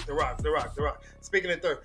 Great marketing strategy, understanding. And Coach Prime said that Primetime was a character that he built in his dorm room, and he was able to go out there and basically back up his talk. And he told you, like, everything that he said, he rehearsed it already. Like, this is who he is. What does he prefer to be called? What does he prefer to be called as a coach right now? Coach Prime, not Coach Deion Sanders. Coach Prime, man. That's all I'm saying, man. No disrespect. I'm just calling it what it is. Yeah. No disrespect. And Deion probably doesn't have many to answer to pressure that comes with a big program. Yes, I saw people boosting the donation, and I know that to be fact because Coach AD Ashley Robinson, I know him in real life. He was just coming up the ranks when I was at Prairie View, and I literally know Ashley Robinson, and he's not that kind of guy. Ashley played basketball at Mississippi Valley, so he is a hands-off kind of guy. He's handle business. I understand how sports work. It is what it is. So, yeah, he has like a perfect scenario in that capacity. So when you go, what they always say, that the path ain't always green on the other side, man. Mm-hmm. Then you're going to have that red tape on you. You're going to have that good old boy network on you. You're going to have them alumni who have way too much power. Tell you, well, you need to look at this kid. You need to look at this kid. I got a guy over here. You got to worry about that kid where he at right now. So speaking on the AD, Mr. Robinson, I believe the conference commissioner was a guy that you know personally. So, for folks who don't know, McClellan, don't speak about him. He was my AD when I was at Prairie View, man. I know Charles McClellan in real life. In real life, I know him. Yeah, so he seems like the same type of character. Like, he ain't never changed. So, he never changed. He never changed. So, I mean, it's like, dude, he got a damn good situation. I'll cover numbers, but I should have chat. I know these people in real life, man. Mm-hmm. So, and I ain't here to ask you in a minute because I ain't going to ask him for nothing. But, if it came down to it and get some interview, I'll hit him up. You probably could, yeah. I'll hit him up. I don't know if I got Charles' number. Robert Marshall got a good comment, man. And I got Charles' number too. I ain't making this shit up. Man. I'm not making this up, man. I know these people in real life, and I know their temperament, and I know what they're about, and they're about bettering this brand. And he has it really good where it is right now because if we're being honest, he's damn near bigger than the conference. If we're being honest. And it's a perfect seat because he has no ego. He got ego. But he ain't got ego where he's going to try to force somebody's hand beyond where it's to be forced. You know what I'm saying? Mm-hmm. That's all I'm saying. Go ahead. No, I was talking about Robert Marshall. He says the strength and conditioning coach started at North Carolina A&T. So why couldn't they? And it goes back to what you're saying. They just don't know. They probably didn't even try to research that dude. They just knew that dude came, his last job, that he came from the national champion Georgia Bulldogs. And then I see this next comment with E Black. Which one highlight? The last comment E Black just made. Hey, now I met her in real life. I don't know her though. I don't know her information. I would have used it for myself. What a waste! What a waste! Yeah, she now speaking of Jackson State, it's relevant to the stream. She's a Jackson State alum. She plays soccer, but the way she lived her life, I'm good. But she ain't bad to look at. She ain't bad to look at. Oh, let's see. Catch up. Wiseman also says, I hear you, but to go to HBCU, you give up your check and give up your check time, bring your kids to Jackson. That's getting the trenches rolling your sleeve. No, I get it. No, I'm not saying he doesn't embody that. I'm not saying that at all. I'm just saying what he's viewed as overall. We have to understand that Coach Prime is a Hall of Famer. You're not a Hall of Famer by accident. You have to work. You have to grind. So I understand. I know that he knows the boot work. I know he knows about, putting on a shoe at a time and getting out there and grinding it out, because you don't become a Hall of Famer by accident. And if he would have played more with baseball, he might have had the chance to do that as well. So what was that saying? Perfect PH. Totally get what you're saying. But yeah, he's a hard worker, man, because you don't become what you are without being a hard worker. Absolutely. Talent only gets you so far, man. Talent gets you the door, man. Hard work get you staying power where you are. So it is what it is, Nightbot. Nobody regulating. Y'all better watch out. Perfect PhD says, I guarantee Coach Prime will return to Florida State. Jackson Great versus FSU epic game. Oh, that would be. I would love to see it. I would love to see him mop the floor with FSU. Oh my God, man! Again, you know what I'm repping over here, but I might give me a Jackson shirt for that one. Yeah. Apparently, all you folks is in the chat, man. Y'all can't type in all caps. Nightbot gonna get you out of here. I think that's kind of the premise of what I'm saying. Yeah. All right. So Russell Haynes says, hosting company. You can name all SWAC teams, but not MEAC teams. Please check the winning record, SWAC versus MEAC. Well, that's cool, man. Reality is, we the better conference. Two of your teams over on the SWAC now, and this is the SWAC stream. I mean, what do you want, man? Like, we're not talking about Bowie State. Yeah. We're talking about Winston-Salem. We ain't talking about, what you really saying, man? Yeah, and I think he might have came in late, or what was it, Russell Haynes? We stated that, man, we're Southerner guys. We're in Texas, so we know more about TSU, PV, Jackson State, Alcorn, Arkansas. TSU, Texas Southern, not Tennessee State. Yeah, so we know more about these schools. And it's I guess you can blame us on being regional bias, I guess you can say. No. This is a thread about Jackson State. Yeah, we're not going there, man. So don't keep the energy positive, man. We're speaking about great things here. What Jackson State is doing right now. We don't have any hate or malice towards the MEAC or any other conference. Like, what's going on, my guy? This post is about Jackson State, man. This is like watching an ESPN segment about the Cowboys. Why you ain't talking about the Jaguars? You're talking about the Cowboys, man. Come on, bro. Come on, family. You better than that, man. You better than that. Be better on your best day. You know what? I would say to that, man. Like, man, put the stream link up. Man. If you want to come in here and be aggravated, like, put the stream link up. You know what? It's by that time. So we're 55 strong here. Y'all hit that like button. You know what? If y'all guys want to come up and talk about this premise, let's do it. That's a great call out. Mm-hmm. Let's do it. We're sticking to the topic. I mean, who wants to hear a stream about a certain topic and we all over the place? Like, wouldn't it be counterproductive of what's going on? Like, come on, man. Very true. Wise one says, very true, guys. I hope he does not go PWI. Continue to build legacy, JSB. Yeah, man. He has a very plus where he is right now in Jackson State, man, and he earned it. It damn near can't get no better, man. You got all three of your kids at the school that you're coaching at, man. Hey, come on, man. You're able to coach two of your sons besides being a professional athlete at the highest level there may be. like he's living the dream as a father, not as a coach. He's living the dream as a father. So, and for folks who are saying, you know, he's going to leave, I give him 6 years if he does decide to leave. That would be the case when his daughter, you know, probably about to graduate. And Jackson State women's basketball team is doing a hell of a job over there. So don't think that his daughter is not going to be happy being there, playing for a great coach and having a father at the same campus. So all you Jackson State fans, Coach Prime is there for the foreseeable future for sure. I don't see him going anywhere. And he never indicated that he would do anything. It's just the storylines that was painting him like. Because, I mean, when you outperform your job, some people are going to come. Because we're being honest, he's outperformed his job before he won SWAC. Yeah. Just the attention alone he brought to the program. So people, you know, naturally going to think that, oh, well, you're doing so good here. How'd you do here? And some guys are just, I mean, just like Eddie Robinson. Eddie Robinson outperformed his duties at Grambling, but he loved Grambling. He stayed at Grambling. Yeah. There's something called loyalty out there, folks. Some people do value loyalty, man. I know that's, you know, not a big thing these days. Everybody like options. Everybody likes flexibility. Shout out to LeBron James.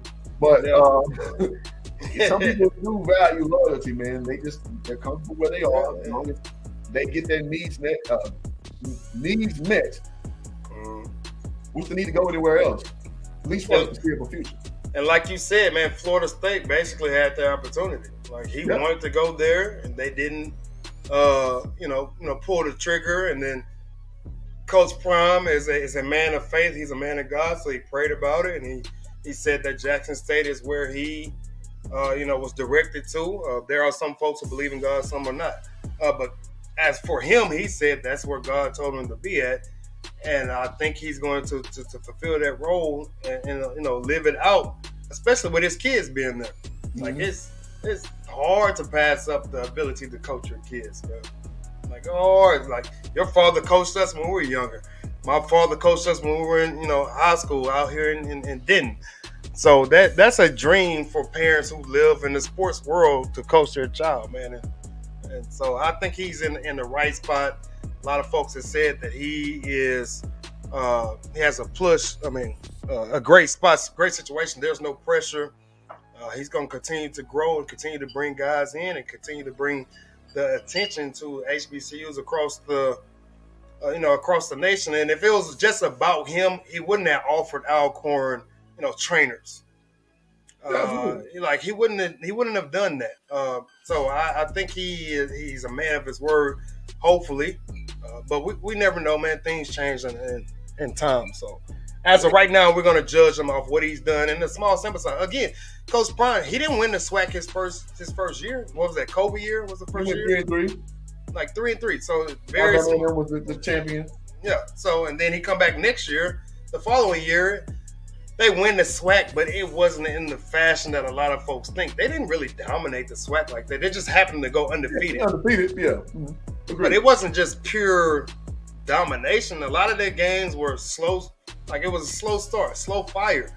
And then all of a sudden, boom. The only game you remember they kicking somebody's butt was Alabama A&M, and that's because Coach Maynard basically signed that check. He signed up for that that butt whooping. Yep.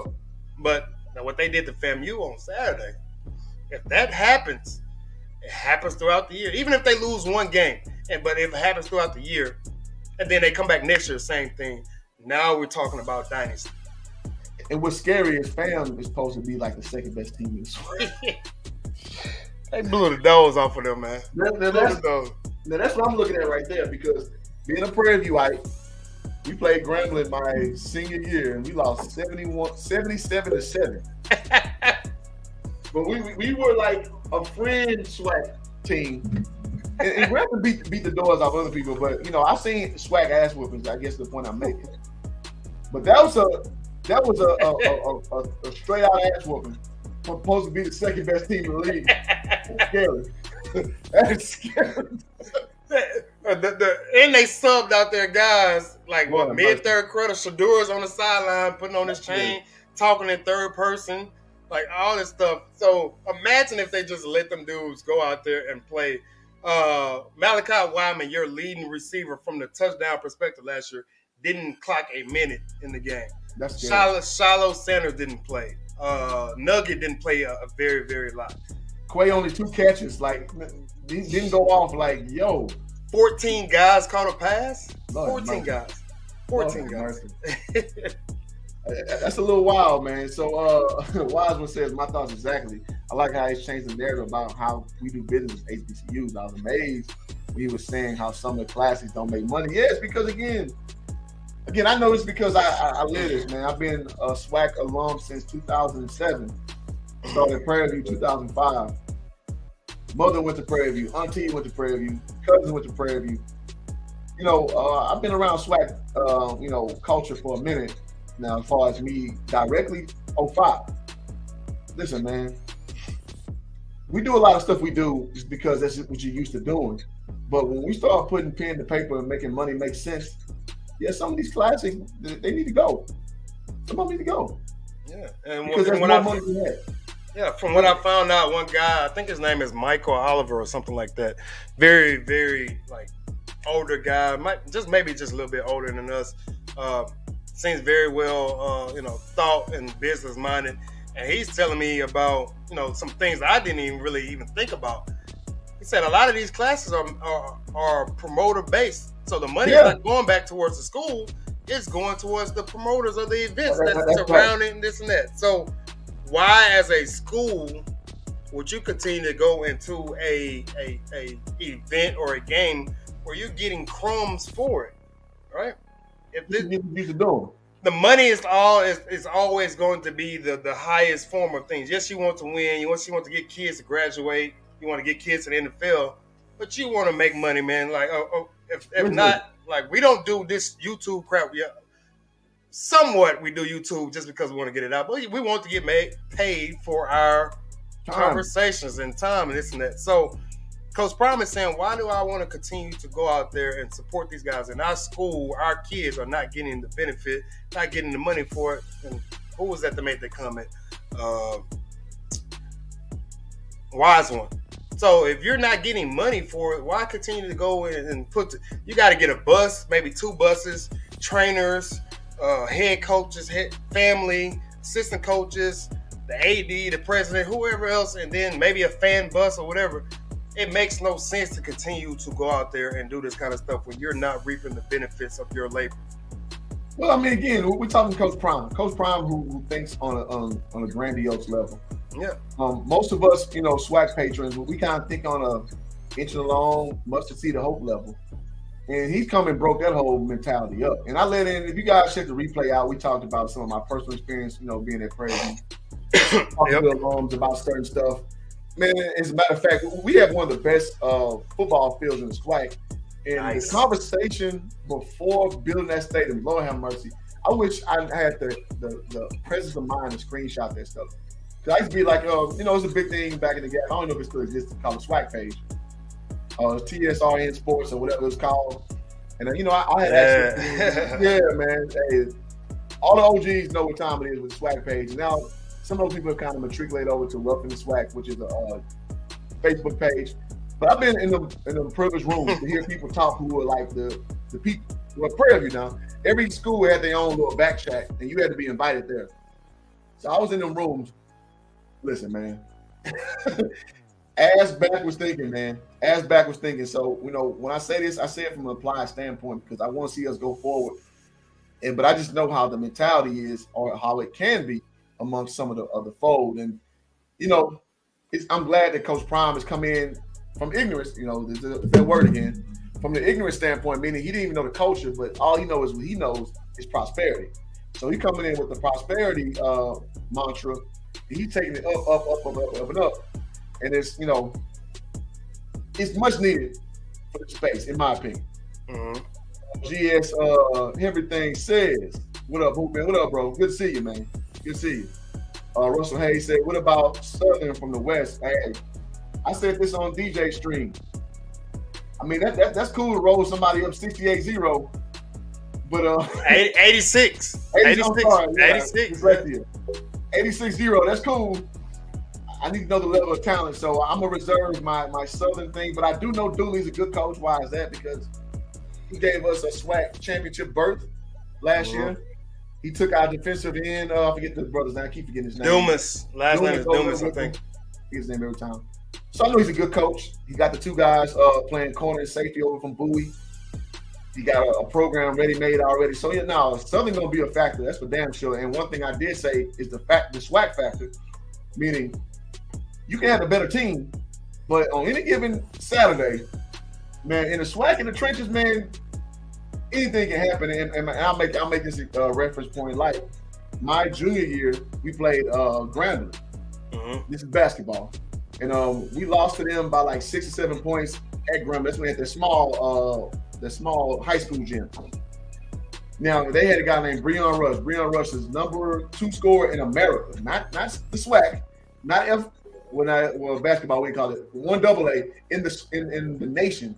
He was only behind your boy Adam Morris from Gonzaga. Mm-hmm. So, long story short, we beat Grambling at home on ESPN on national TV, and it was just based on the rivalry because the first game we almost got into a fight, and we just came in with that moxie, and we wasn't going to lose to them, Breon Rush or not, and we beat them. So in the SWAC, man, you never know. And so to kind of juxtapose, we were on the worst teams in the SWAC. Like we were we were the worst team in the SWAC. I think it was us and Alcorn at the time. So you never know, man. And so you can get like the right moment in the SWAC, man. It's just pride. So yeah, I give Southern a puncher's chance, man, to beat Jackson, man. Yeah, we talked. I think you might have been on my show when you talked about that. But yeah, Southern and rivalry games, anything can happen, man. Like us in high school, man. We had a school in our district, man, and then we could get to some of these comments. Yeah, we had a school in our district our senior year that was 0-29. And it was the last game of the season, and all we need to do was win to secure a certain position in the playoffs. They were 0-29. We played at their school the very last game of the season. Semi kind of rivalry, man. Maybe, they were kind of new to the district. But, man, they was giving us everything we can ask for our last game in our senior year, man. Like, halftime, I think we were down at halftime. And they was giving us everything. Like, dog, these Negroes are 0-29, man. Like, and we're like in the locker room, like arguing and this and that. And finally, we just kind of realized, okay, we're going to be fine, man. Eventually, they're going to blow themselves up. But I'm saying all that to say, man, like, you never know in rivalry games, man. There could be a bulletin board material. There could be a certain injury that happens, which, I'm knock on wood. But anything can happen in a rivalry game. Jackson State and Southern, people are going to show out for that game, man. And so those kids, I think the game is at Jackson State this year. I'll give you this real quick, Will. Their poster board materials, if we lost that game, we'd have been out the playoffs. Yeah. That was their motivation. Yeah. That was my breakout game, actually. That got me into college. I had a great game that game. But, yeah, no, we was about to get blown out by the worst team damn near probably in Texas. Not blown out, but hey, speaking of Northbrook, man, they just ended the longest football losing streak in Texas history, like 47 games from 2017 the other day. They beat all them. I mean, that school just got awful, man. But go ahead and rock, man. Get to some of these comments. No, that's just, you never know. Those little motivational things can affect outcomes. And so we anecdotally experienced that. So, no, I don't count nobody out because, again, we used to have a saying, man, when I played ball. It's like, only the SWAC where you see some shit like that. Man, you never know, man. You never know, man. It's just I seen, man. I can make a stream of just talking about the funny stuff I seen playing and coaching this SWAC. I can just, and y'all will be on the floor laughing, and you wouldn't believe this stuff is real stuff. I literally can do that, but yeah, only SWAC we see some shit like that. Right. So that's what you used to say. Hold on, before you go, low key, we need to do a stream about the funniest coaching moments that we ever experienced. Because we've been around some crazy coaches. I like that, yeah. We need to do one. Go ahead. For those who are new, Will graduated from Stephen F. Austin State University. That's where I started off at in college. I redshirted, but I was on the basketball team. And we went to high school together. We graduated the same year. He went to Blaine College to start off. I went to Stephen F. Austin, and then he ended up coming to SFA. I went to JUCO in Dallas, and then I finished up at Prairie View. Yeah. So that's kind of how our storylines kind of, it's like they don't intersect, but they kind of go the opposite way. Yeah. We got similar experiences, from high school and beyond. Yeah. So it's funny. So we can get some of these comments in. Y'all get it in. Justin says FAMU didn't have their guys prepared at all. Jackson State defense had them looking lost. Absolutely.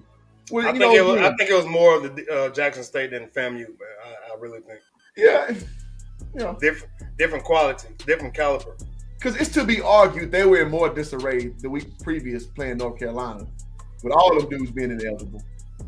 When they got 13 guys back from that list, including Isaiah Land. Yeah. So it's to be argued they were in a better stead mentally and got their doors blown off even worse. So to your point, that may be more Jackson.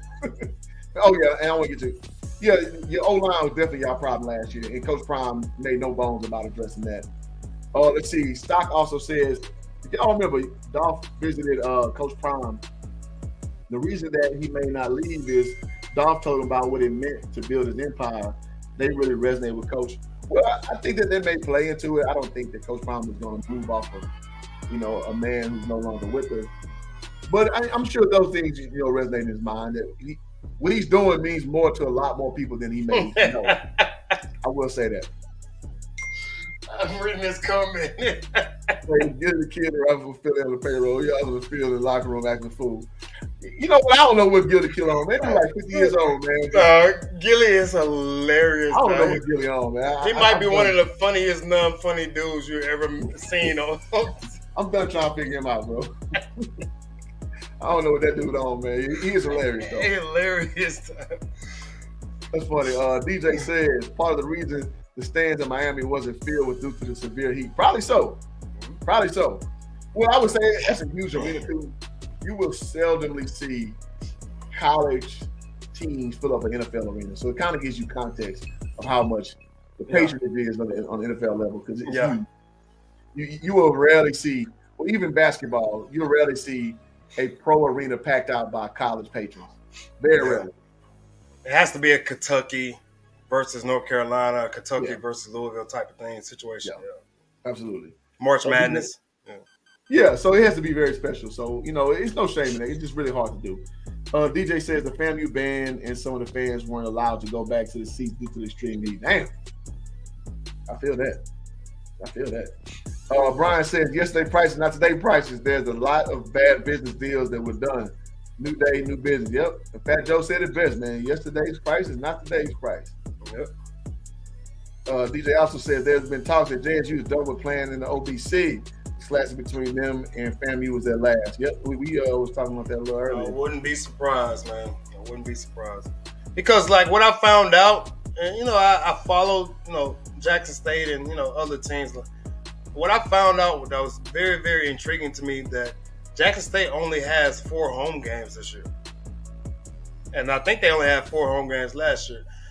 So, you play 10 to 11 collegiate football games, something that in the SWAC, if I remember correctly, if you win your conference, you get to host the championship game.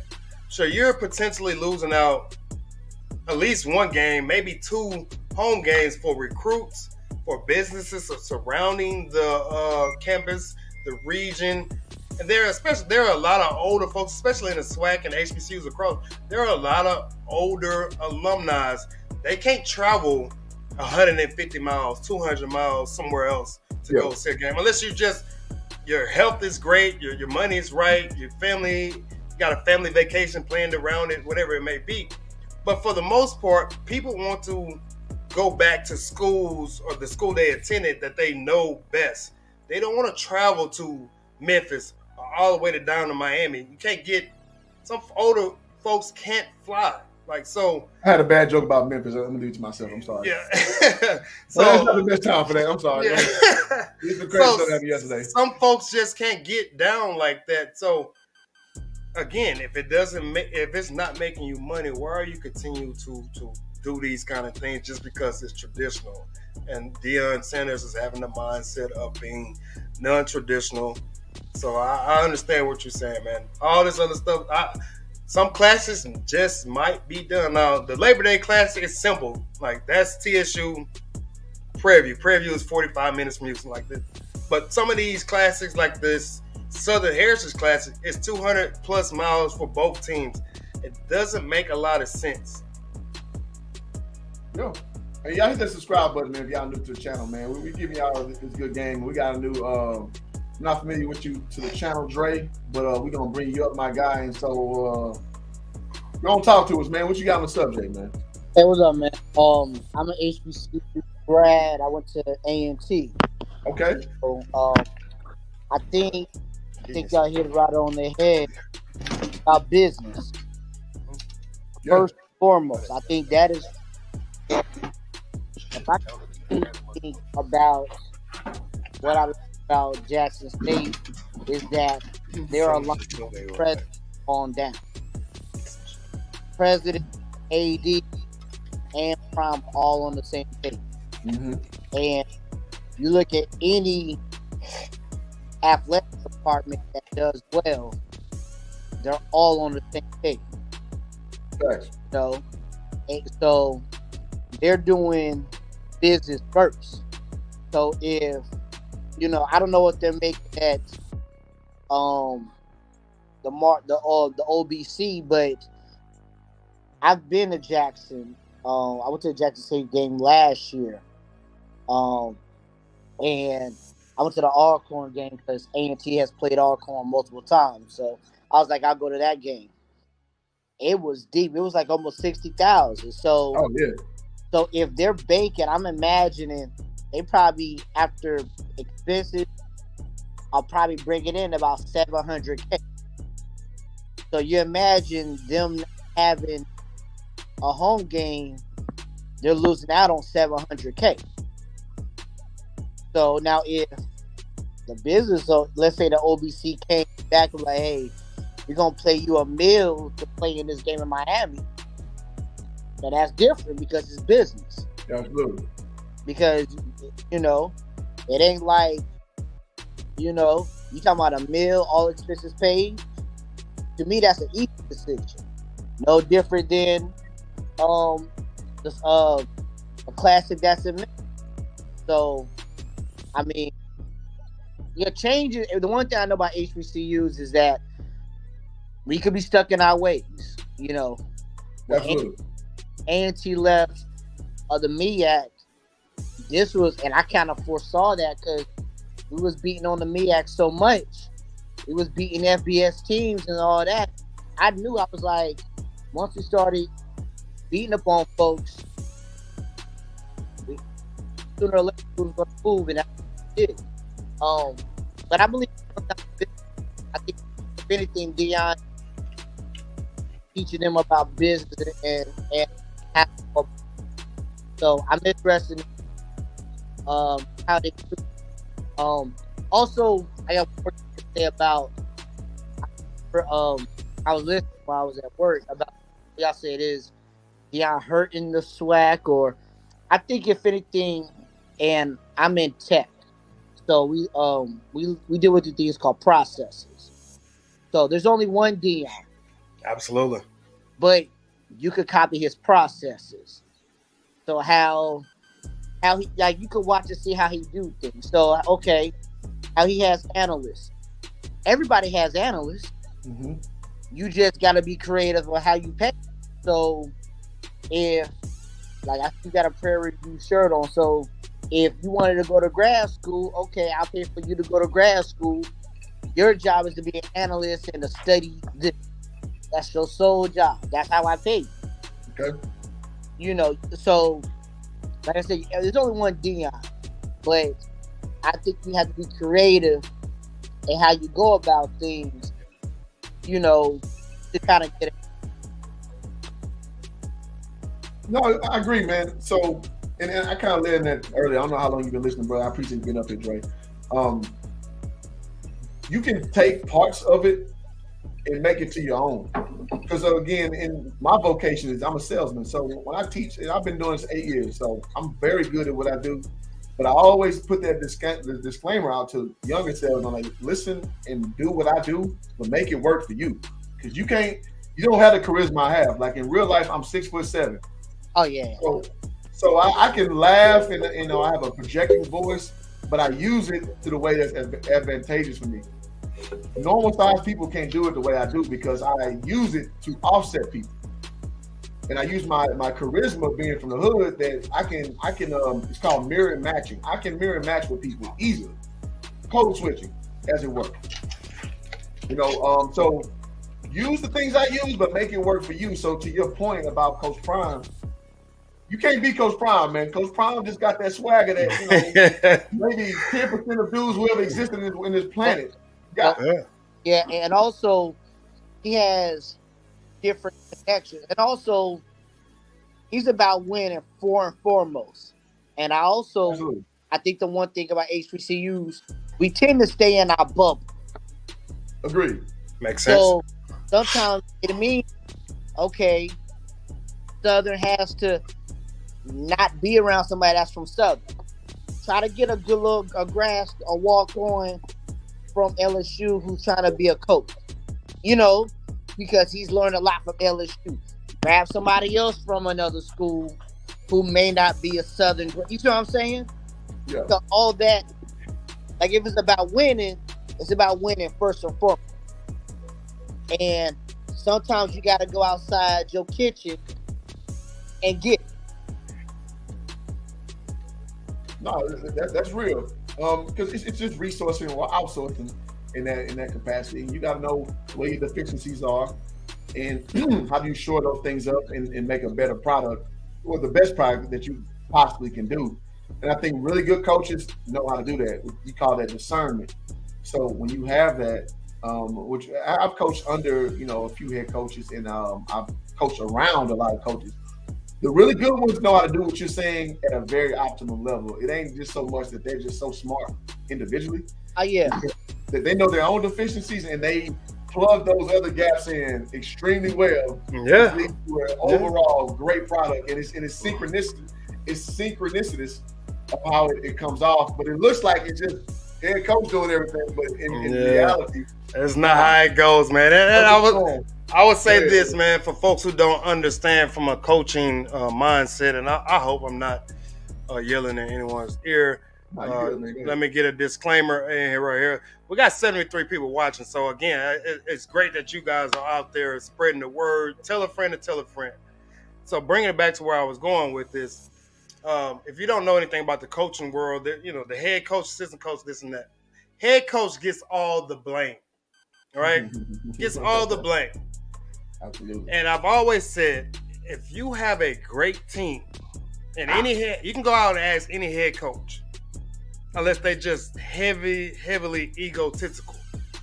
But any coach that has a great team will tell you their team is only good because of the assistant coaches.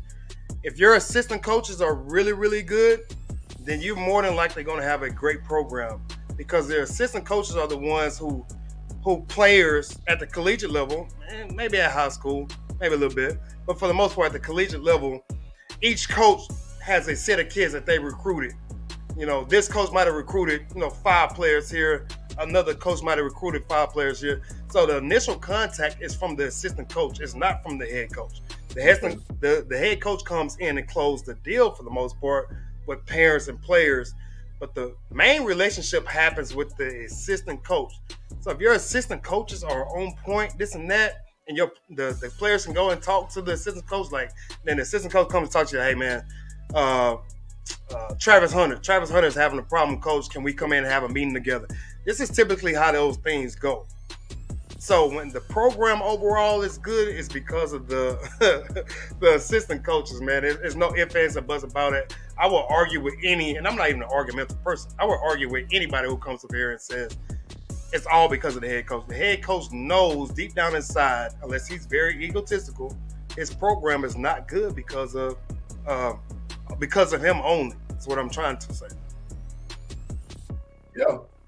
No, it is what it is. I mean, and I think that's a very good point. And I'll raise you this.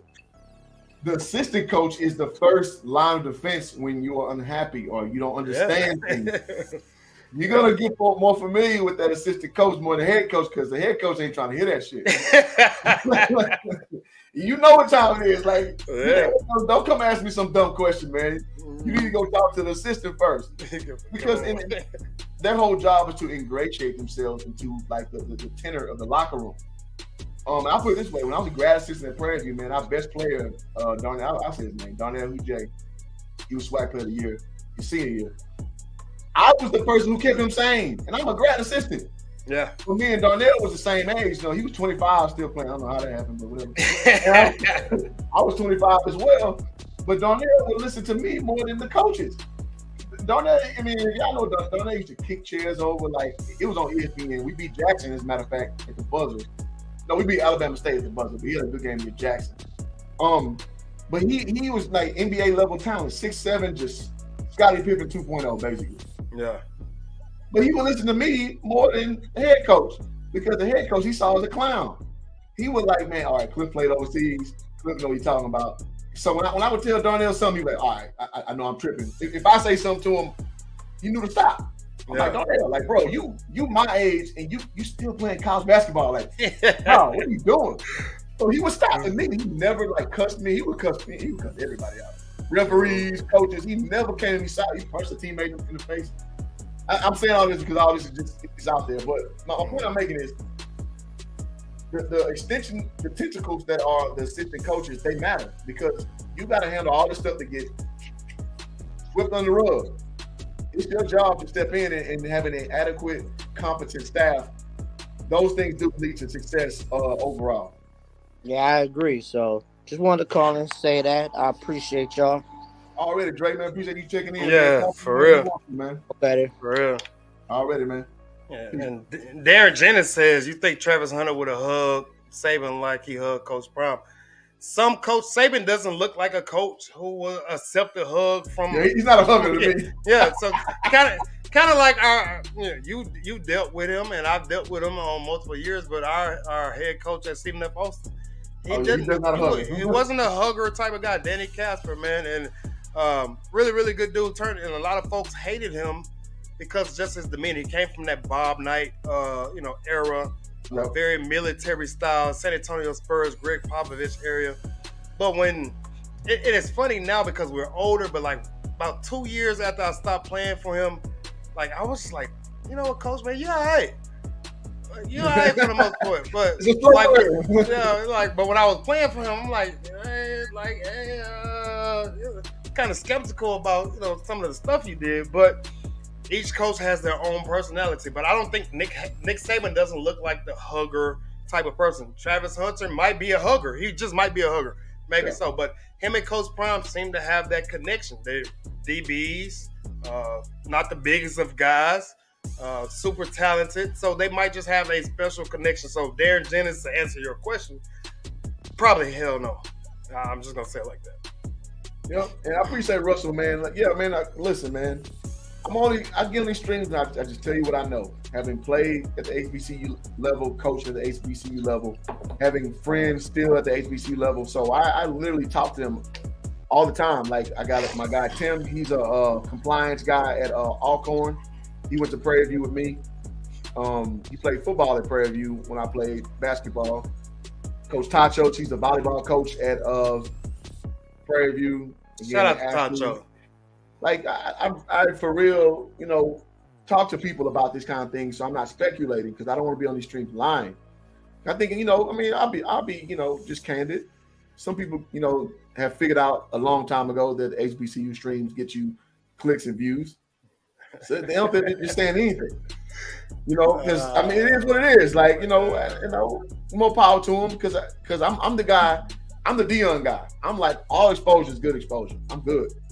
But you just got to start sifting through what's good exposure and what's bad exposure. Or, what's good information and what's bad information.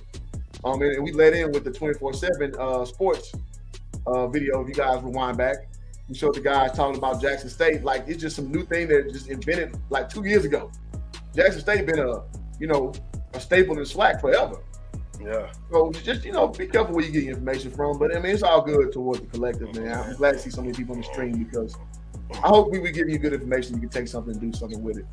Yeah, we've talked about this kind of stuff off camera all the time. And like, and for folks who don't know, who are just jumping in here, man, this dude are like friends in real life. This is just not something like we've been knowing each other since we were probably about 7 or 8 years old. Played middle school sports together. Played Little League against each other. I think Little League, middle school, middle school teammates, football and basketball, and then high school we were, varsity teammates. So this ain't just nothing new, but we talk about this kind of stuff all the time about there are certain people who are just out here just to get the bread, and there's nothing wrong with that, but they're just providing a lot of barbershop talk is what we like to call it, man. No really insight, man, and that's fine, man. If you can only talk to that certain level, do what you do. It's great for you, and because there are a lot of folks who understand that level across this, this region, country, across this world. But we have, a different type of perspective about certain things because we lived it, we played it, we talk to these coaches on a regular basis, and this is part of the reason why we started this channel. Both of these channels is because we wanted to give fans, parents, players understanding of what some of these coaches and some of these players go through from a different type of mindset. And I had a guy come on my stream the other day, and he's told me, he's like, man, I love your knowledge and the intelligence that you bring to YouTube, sports reporting, and that really meant a lot to me because I can talk on the dumb level. I don't even want to call it dumb level. Can I call it dumb level? I'll call it dumb level for you. Dumb level. Like I can talk on that level too. Like me and him are both from the hood. We don't act like it no more. Like we both from the hood, man. Our parents from the hood, everything. It's just we've grown and we are able to, we can do a little bit of both. But I would rather bring you something a little more of substance is what I'm trying to get to, man. So, I'm gonna say it to you this way: we owe it to you to tell you it how it is. We're not gonna cheat you because we're not gonna talk to you like your kids. Like those dudes were saying on that 24/7 Sports. Oh, this is like a real program. That's insulting your intelligence. I don't do that, especially amongst my people, man. Like, listen, man, we all got these gifts that we can accentuate and talk on a real level. And I'm gonna give you sports and my commentary on a real level because you deserve it that way. Mm-hmm. I'm not gonna give you just fodder and BS that just taking up 2 hours on StreamYard. Because I can be doing something more productive, not necessarily productive, but I can do something more that I want to do, which is lay down on my ASS because I'm at work today. But if you're receptive to some real talk, that's why I keep dropping the link. I want you to come in. If you got something to impart upon me, I want to listen. Because we're not here to cheat you on content. Yeah, that's the best way to put it. Yeah. Will puts NBA guys on his channel. I put NBA guys on my channel. College coaches. Y'all look my catalog up. LeVar Ball has been on my channel. I give you content that you can do something with. And I appreciate those who appreciate that. I really do. And shout out to Zach on the Facebook side. Say, what up, Will? What up, Cliff, man? Shout out to Zach, man. Hoop Jargon member. That's what's up. Flight Sports TV, man. Y'all go subscribe to my boy, man. What up, Flight? What up, Flight? Got the flame with the eyes going, man. Yeah. We got them streams going. So I'll say this, man. Like, it's certain people. I've been asked to come on other people's streams, but hold on before you go. Avis Heat, bro, are you get ready? I gotta know. Are you get ready from the SWAC page? Hit me with the yes or no in the chat because that looks like the same screen name that was using there. I gotta know because I think I know you. Go ahead. Okay, gotcha. Yeah, so I've been asked to go on other people's streams, and I don't hate folks, man. There was a time when I was younger, man. I really disliked a lot of folks, and I wasn't a hateful person. I just didn't dislike them, man. Like it just. But now that I've gotten older, I don't hate folks, but there are some people in this atmosphere who I just don't. I don't respect how they're doing things, and somebody said like grifters or whatever like that. So there are plenty of grifters. Let me pause you one more time. I'm so sorry. Yeah. So again, I don't be on these streams live. So I know Avis from being Get Ready from the SWAC page 10 years ago. I remember him from the SWAC page. I remember him from way back in the game. Again, I'm not on these streams just talking, man. Wow. So shout out to Get Ready, man. Like, man, I remember, dog, Get Ready, get them going, dog. That's funny. That's funny. These spaces just went from digital, from like the written sense to like the digital sense. But I remember Get Ready though from there. So I was SFA All-Star on there. I believe my name was on there. Small goddamn man. world. I'm sorry, world, man. Go ahead. I was just saying, like, there are only select few people that I will actually jump on their stream because a lot of times I don't want to do this. I'm a behind the scenes type of dude. Like, and me and you both started this around 2020, and I have been thinking about it forever. But until you put your first video out, I'm like, damn, okay, like we started with interviewing coaches. Absolutely. And it's crazy. Like my channel has actually succeeded yours, and there's no hate. It's just weird how it worked out, man. I have a little more off time than you do. If you did have more off time, you'd be zero off time. Yeah, it is what it is. You'll be way bigger than what I've got. But it takes a lot for me to get on camera, man, because I hate doing it, man. But my dad has told me, and others has told me, like, dude, you have a sports knowledge of a person that they deserve to hear this kind of stuff. I see Ghostin jumped in here. I've been trying to avoid that comment, man. But I was just saying, like, there are very few people I would jump on streams with, and you are one of them. So that's why I'm just trying to go with that. Already, man. Again, guys, if y'all like this content, we 85 deep in here, man. If you want to hit the Cash App, you can, man. $2 helps, $1, whatever. See Frank's 11. If you want to super chat, you get priority over here as always. And you get a special little presentation with your super chat. Even $2 get it to you, man. Yeah. I feel like we got a lot more visitors here than normal. So I want to show y'all what happens when the super chat happens. But you got to super chat first. Yeah. But so Darren says, if Shedeur stayed for senior, do you think he would be a legitimate Heisman candidate? Now listen, if Steve McNair had a chance to do it, I don't see why Shedeur couldn't. Yeah. Because Kevin Coleman will be there the whole duration, in theory. Quay will be there the whole time. So yeah, I don't see why he wouldn't be. Because I think with this new era, people who would generally would dismiss that and think that, Steve McNair was an anomaly. Because I think somebody wanted to play a safety, right? When he coming out of college. But Alcorn gave him opportunity to play quarterback. Kind of why Alcorn got him. Mm-hmm. So with that being said, Steve McNair was an anomaly. I think Shedeur can possibly be that as well, being groomed by one of the greatest ever played. So yeah, I think the way that the social change is happening, we the first hour in the show, if you guys go back, we kind of addressed that. So yeah, I think it's very possible. And if you asked me that a year ago, I would say probably hell no.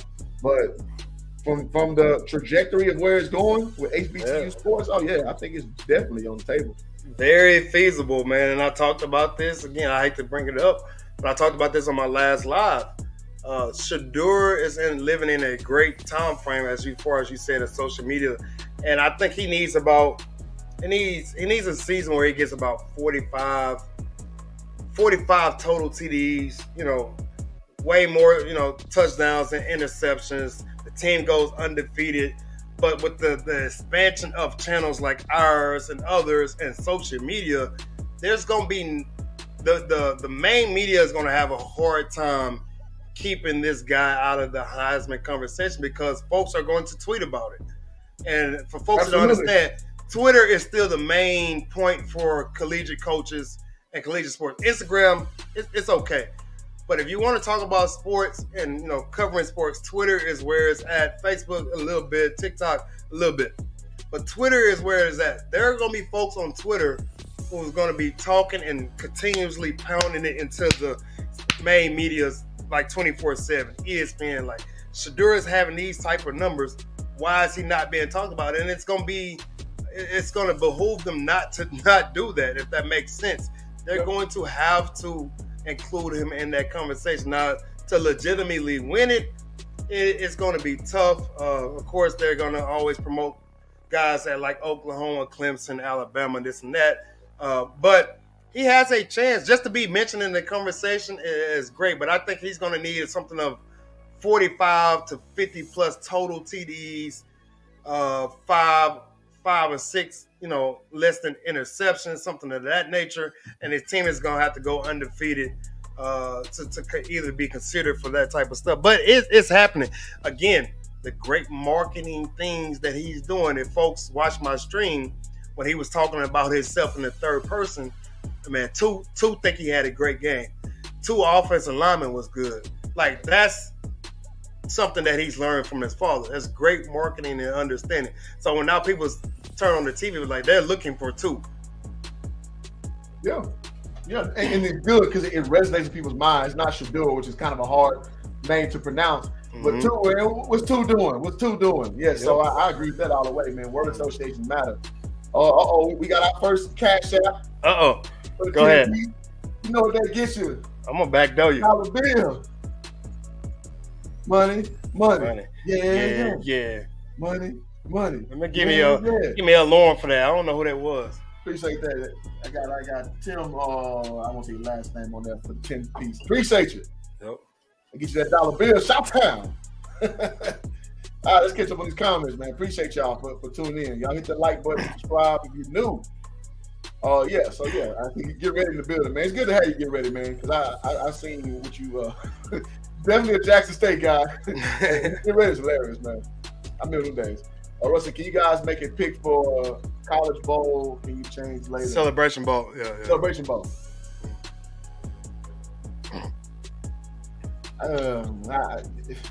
See, now I say this on every stream. I don't want to start making opinions until I get a little more reference points. Need about 4 or 5 games, man. Yeah. 4 or 5 is games. about my average. 4 is about my average. Yeah. Because again, I said this to start off. I don't want to be too high or too low on anybody. I want to get sound evaluation. All right. But Russell, hold us to that though. Hold us to that. I think Shedeur can definitely have a Heisman candidate. Can definitely be a Heisman candidate as Jay's profile continues to grow. I'm 99% they will be knocking off SBF team eventually. Hey, the way they going with Travis Hunter only getting better per year, they have him for 3 years potentially. I agree with that. Did y'all hear that Travis Hunter was only 60%? That's what he was at 60% is what folks were saying, that he was basically at 60%. And this is why I said, like, there's certain levels when you're the number 1, number 10 guy in the nation. Like you see my stream, and we talked to these coaches before. That those top 10 guys are those top 10 guys for a reason. Everybody else is just basically kind of filled out for ranking purposes. Yeah. And I think Dane, who you've had on this channel, spoke about that many of times. And Dane, he's saying Dane Irvin, he's a scout for the Phoenix Suns. He's a friend of the show. He's been here like about 5-6 times.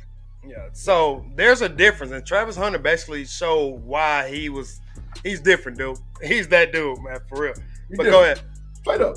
And shout out to Zoe with Phillips Tiger Talk says, being that he is an FCS, what is this year and next year will make him a legitimate Heisman candidate for the season?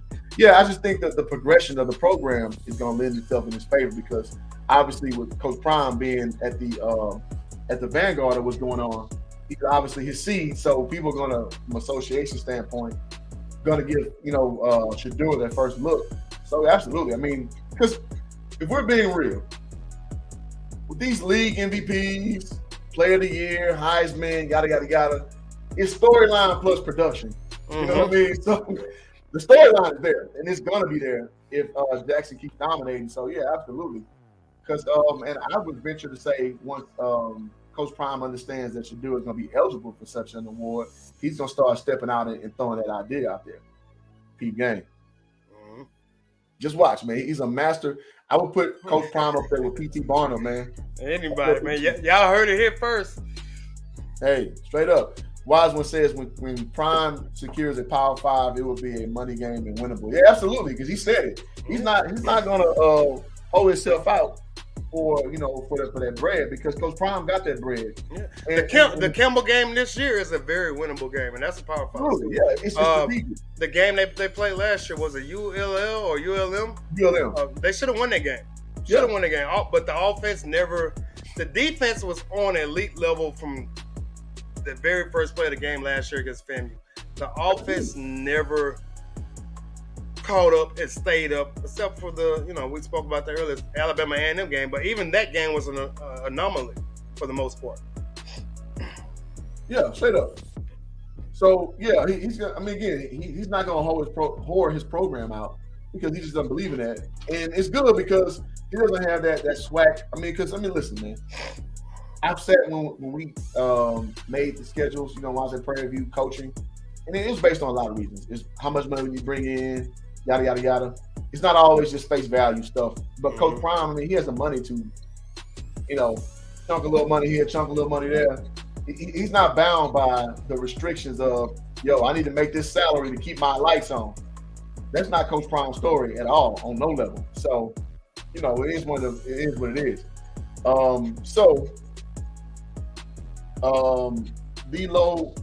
D-Lob says, There's another guy that threw 400 yards at FCS. Yeah, I mean that's impressive. That's impressive.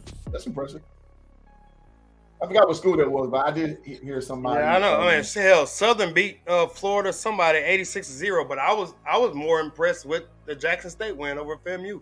So. Yeah, I mean, I'm with you. I'm with you on that.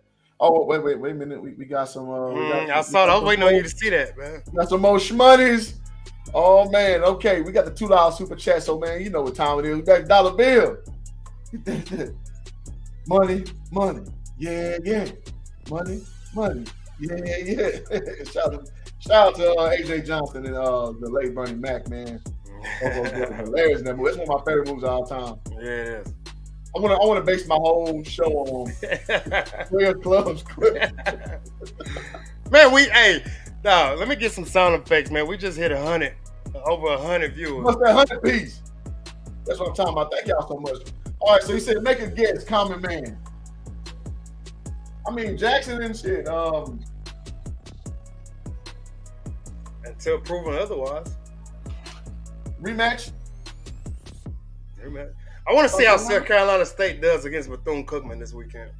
I want to see that. Yeah, this is so early. I believe in Coach Pugh, man. He won me over. So, I guess rematch, you know, if Jackson is like, it's going to be Jackson till proven otherwise.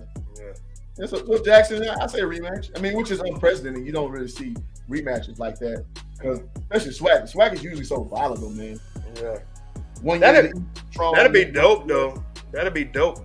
Marketing wise, business wise, TV wise, if we get a repeat, that'd be dope. The storyline, yeah, that'd be dope. Yes, all right. So if I gotta do a common man, guess Jackson and South Carolina State rematch. All right. So Campbell's not Power 5. My bad. Gotcha. Shout out to my boy, the Slap in the building, man. The Slap, man.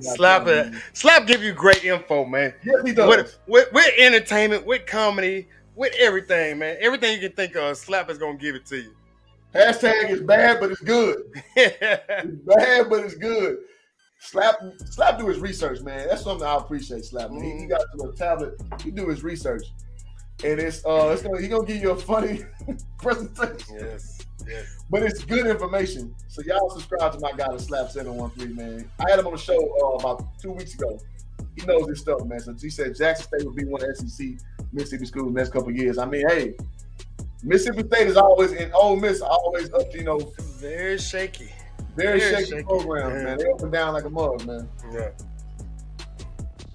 Well, hell, even Kentucky. Kentucky's beautiful. Yeah. Cover a song telling us AJ Johnson passed away too. Yeah. AJ. Yep. It's almost every main character in the Friday series or that what is Players Club, like a lot of those people are dead and gone, which is crazy, man. Ice Cube and Chris Tucker still living. They're my only two. Yeah, because Tiny, Debo's gone. John Witherspoon. What's her name? Adele, that used to play on Moesha. The Martin pass. Yep. I think Stanley gone too. I think. I want to say the mama is still living. Yeah, she was just on. I want to say Kevin Hart's new movie, like Me Time. I want to say that. She's still kicking. Neil Long still, obviously, but yeah, like the legends. I guess we could say the legends. So, yeah. And you know what messed me up too? Harlem Nights, man. A lot of guys from Harlem Nights. Oh my God, Eddie Murphy is the only one. Yeah, Eddie Murphy a fossil now. I want to say Eddie Murphy was young with Eartha Kitt on Boomerang. Oh, did you know? The old dude now. Did you know Eddie Murphy was like 22 years old when he was doing Beverly Hills Cop and shit like that? Like he was a baby, dude. Like like on top of the world. He was on top of the world, dude. Like that's crazy. Yeah. So appreciate that. So I knew AJ Johnson was out there too, man. It sucks, man. We 107 strong, man. Again, man, y'all hit that like button, subscribe if you're new to the channel. We giving y'all that real talk over here. And I appreciate y'all appreciating what's going on.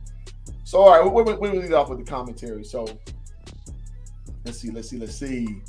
Oh yeah, and follow my co-host right here to my.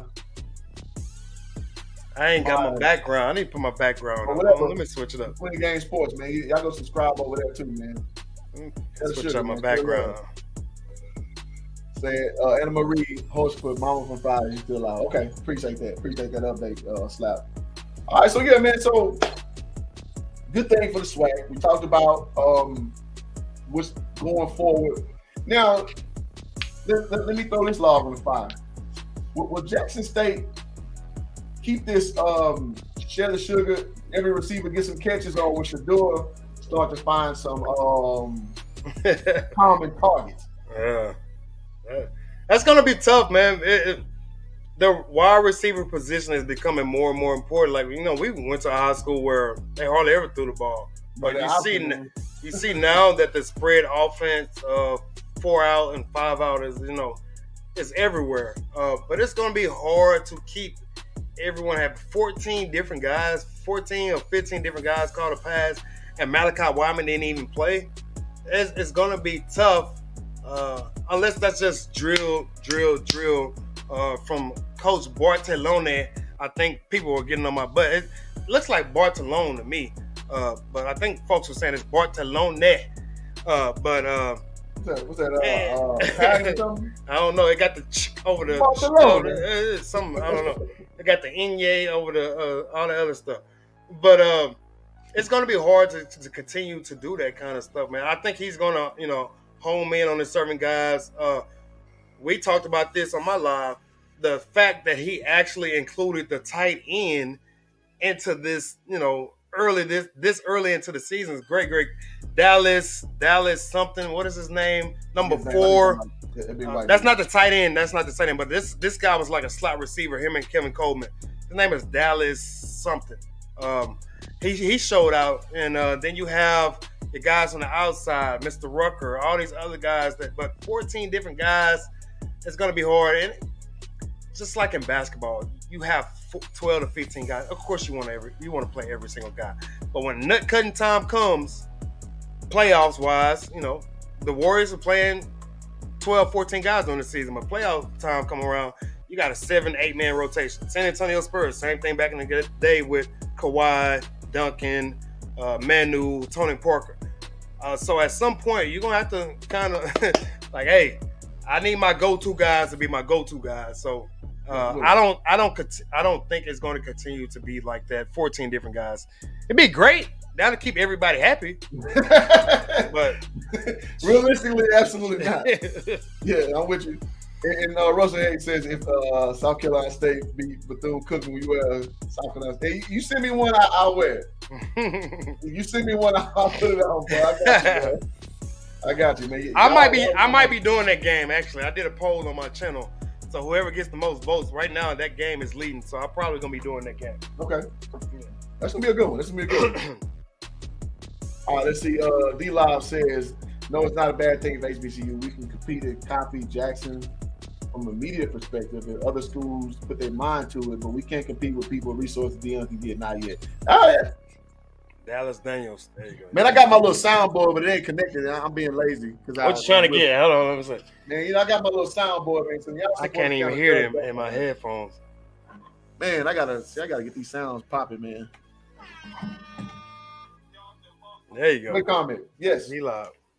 And that's kind of what we've been saying, as a collective, that you can mimic certain things, but you cannot necessarily be Coach Prime.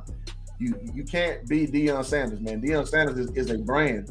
And I know the brother got on me a little earlier saying about calling him a celebrity, but he is. Mm-hmm. So his name means something to someone who don't even know anything about HBCU sports because of his profile. So again, from a moniker he named Coach Prime, Primetime, he made that up. So I mean, it is what it is. That is Daniels was the name. Appreciate that. And he'll much rather be called Coach Prime than Coach Deion Sanders. Yes, he will. He's made it blatantly clear.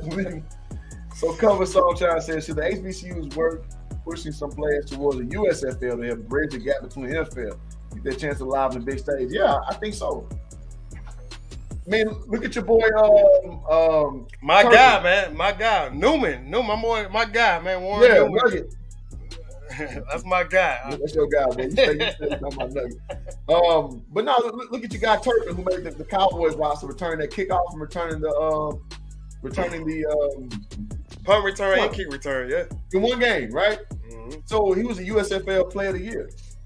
So, yeah, of course. Like you still can get a look going through the USFL route. I mean, yeah, absolutely. Yeah, I think we should definitely promote that because it's multiple ways just to squeeze an onion, man. I mean, squeeze a lemon, man. His mama named him Deion. I'm gonna call Deion. That's what I was just laughing at. That's what I was just laughing at. Nah, but hold on. You say that though, but man, when me and Will was making videos early last year, Man, what?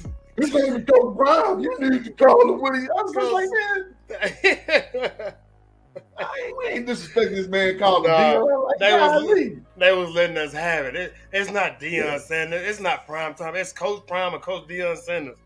I'm like, oh. Hey, don't jump down my throat, man. Like, I'm like. So when I call Nick Saban, am I disrespecting him? Because that's all. I never think of him as Coach Nick Saban. Nick Saban every time. Lord have mercy, boy. I mean, it is what it is, man. Yeah. You know, but it has made me more conscious of calling Coach Prime. Yeah, people take it to heart, man. It's just, you know what? I ain't even gonna go that route. I was about to go to the political route. I'm not gonna bring it up, but yeah, keep it sports related.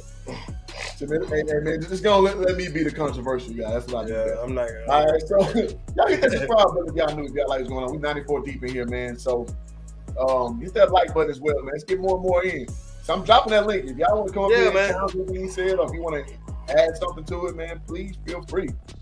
J.Y. Wilkinson says, I don't think an FCS player would be in the Heisman. The Walter Payton Award is a Heisman for FCS player. True. However, Steve McNair was in the running for the Heisman when he was at Alcorn. So Steve McNair was on Sports Illustrated. Yeah. Yes, so it's not unprecedented to be in that running. So that's what I want to add to that comment. Yeah. Hey, come on, somebody come up here and join us, man.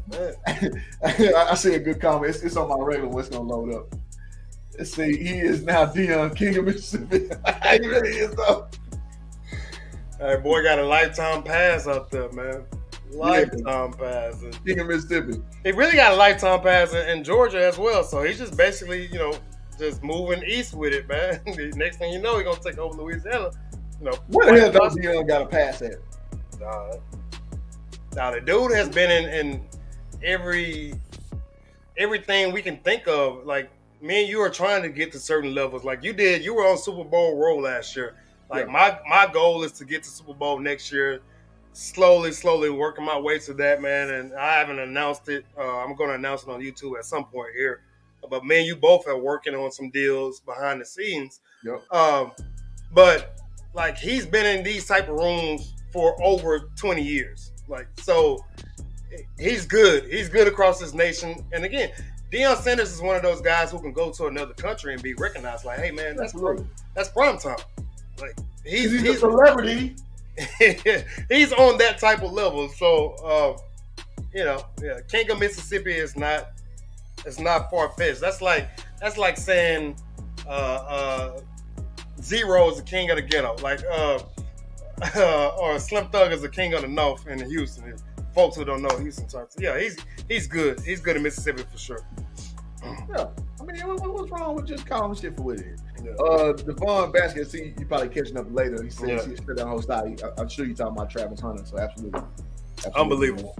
Welcome when you catch up, and salute to you watching it from Yusef. What up, Yusef? Yusef's on my channel, man. What up, Yusef? I salute Yusef. Yusef. To the channel, my friend. He says people work. Yeah, I get it, man. I get it. It's just better when y'all up here giving, because sometimes it sounds like we don't want to be like an echo chamber. Like it's just us agreeing with each other. If somebody come up here just talking some wild shit, that's cool too. You know, being to speak your mind, as long as you're being respectful. I'm not offended by that. I've had some people come up and tell me I don't know what I'm talking about. I'm like, okay, well, I don't know. And we've disagreed about stuff all the time. I mean, a lot of times it's not on camera, but behind the scenes we disagreed about a lot of things before too. So this ain't just us, patting each other on the back. But if he says something I don't agree with, and I feel the need to say something, I will. But vice versa, he would say it more than me. More argumentative type of person, man. I'm just more like whatever. I'm just more whatever like type of person. Discussion oriented is like how I like to identify. So yeah, man. But this is why we work well, man. For folks who are peeping in, man. We work well together, man. So there's no egos, Straight up. And y'all keep us going. I mean, the numbers are high, you know, so I thought this would be like an hour to an hour and a half long stream. We're approaching 3 hours. Almost 3, yeah. And man, y'all keep us going, man. My ass hurt like a mug. I gotta keep adjusting this little ass shirt. I bought this shirt thinking I was gonna get smaller. That ain't quite been the case. Y'all want to see below the alumni? Get interested. Hey, perfectly. Hey, shout out to you, man. You ain't got your camera working. You got your microphone going. It took you a minute. Yeah, that's why I keep my camera at a certain level, man. I got that belly, that dad bod going on. So I've always been kind of that built like that, but especially nowadays. Hey, hashtag dad bod matter. Yeah, here we go. We got a troll. Here we go. Almost 3. The title to your show is stupid. Okay, well, you know what? You don't have to be here if you think the title of the show is stupid, because if you don't know anything about journalism, is you make a title that is interesting that people want to listen to, sir. So if you don't like how I titled my video, you can hit the door and let that don't let the door hit you where the good Lord Spencer. I'm about to send Nightbot your way because he just got somebody, man. Goodness gracious! I mean, whatever. Nightbot just got somebody. I've gotten so much troll stuff over my tenure on YouTube. It is what it is. That's lightweight. But yeah, if you don't like me, you get the dough, bro. Let's see. I wish someone would tell Coach he not good. What are you talking about? Explain that. I think she's basically saying that she basically would like have a fit if somebody told Coach Prime he wasn't a good coach. I think that's where she's going with that. Oh. Yeah, no. I think that's what she's going. D-Lo said Queen didn't pass today. Deion about to go down and take over. He the new king now. Yeah. That's tough, man. What do you think about JSU band? Damn, man, you done took it to the band. Man, the 5th quarter, man. I don't know. I have not yet, because when I do my shows, I don't halftime. I don't watch halftime because I go eat. I go reload on my good cup that I have or whatever. So I don't get a chance to watch the bands like that. And once the game is over with, I'm pretty much done. So yeah. Yes, I mean, well, Sonic Boom, man. Y'all literally known for being one of the louder bands, which FAMU is known for too. I guess they're in the SWAC family now too, so I got to keep them in the core. You know, with the Marching 100, I believe that they call.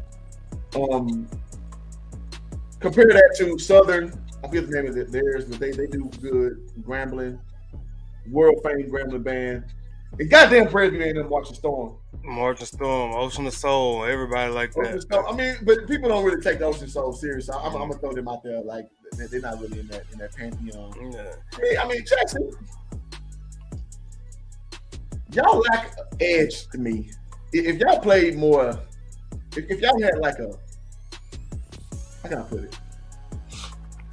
Y'all had more of a signature. I would think y'all were above Grambling, because I think, you know, Grambling with their fight song is just, you know, you hear that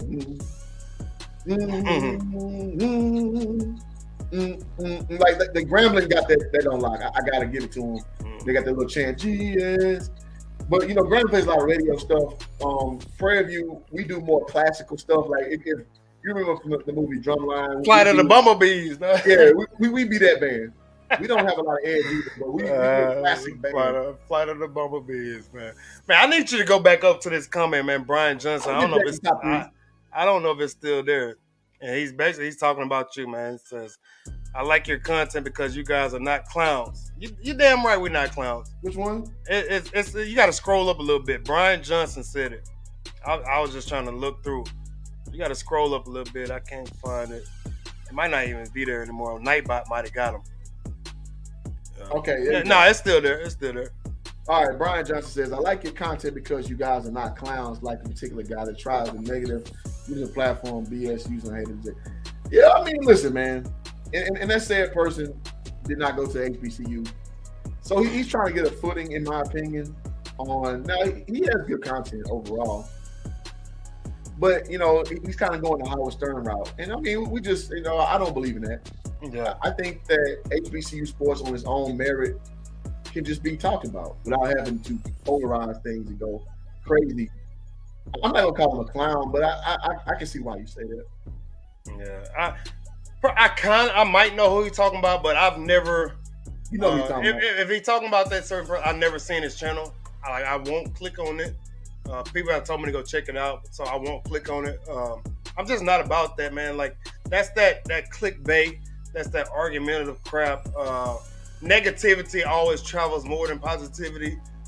So I get it, man. So I don't want to. Like, well, he has his own platform, and every person can run their platform the way they want it. And if people didn't like it or didn't like negativity, they wouldn't click on it. So it's easy. Like, you have control of your thumb, your finger, whatever, index finger, middle finger, whatever finger you use to click on something. You have the ability to just scroll right past it. So. Yeah, straight up. I mean, if you don't like it, turn the channel off, man. Straight up. Yeah. D-Lock says, for example, Deion got analysts for the former NFL coaches. Other SWAC schools may need to do a pay per game and offer an analyst position for local up-and-coming high school teacher coaches who want the experience. Hey, working smarter, not harder. I'm for that. Yeah. I'm for that. Yeah, if they have the funds to do it, yes, sir. Go ahead and do it. Absolutely. Or the influence.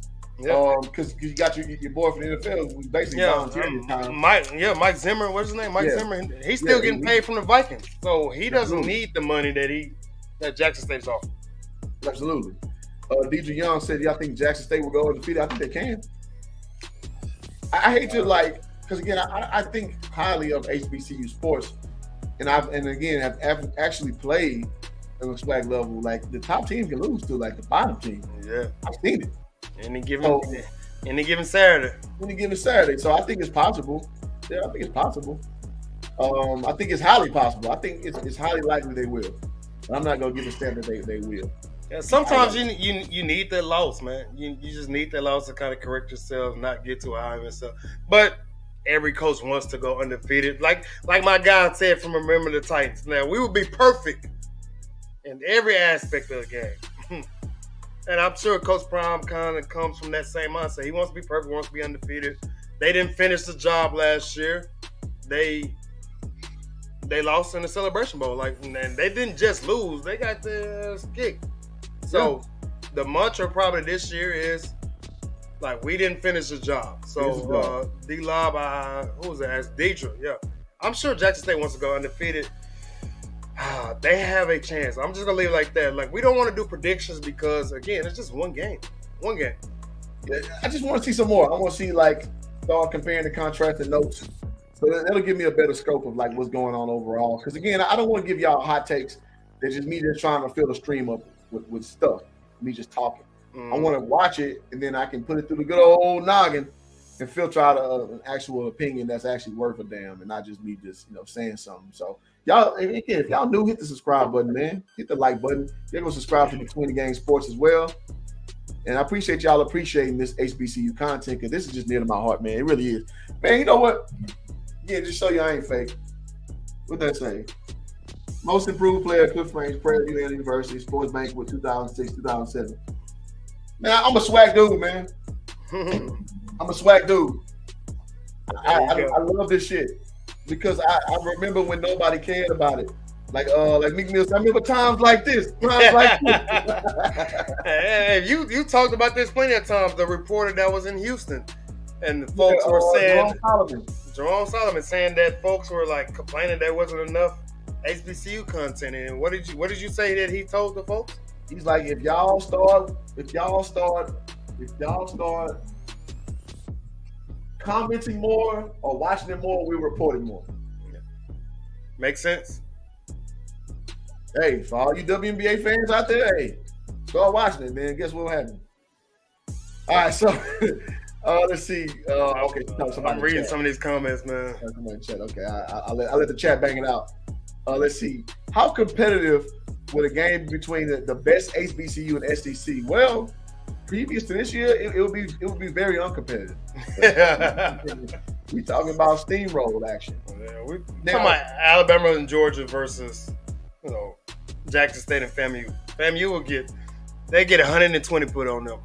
No, well, and they would probably pull the reins back to be respectful, quote unquote. But no, it wouldn't be much competition at all. But now with Jackson, I don't know what we got. So I got to see at least 2-3 more games.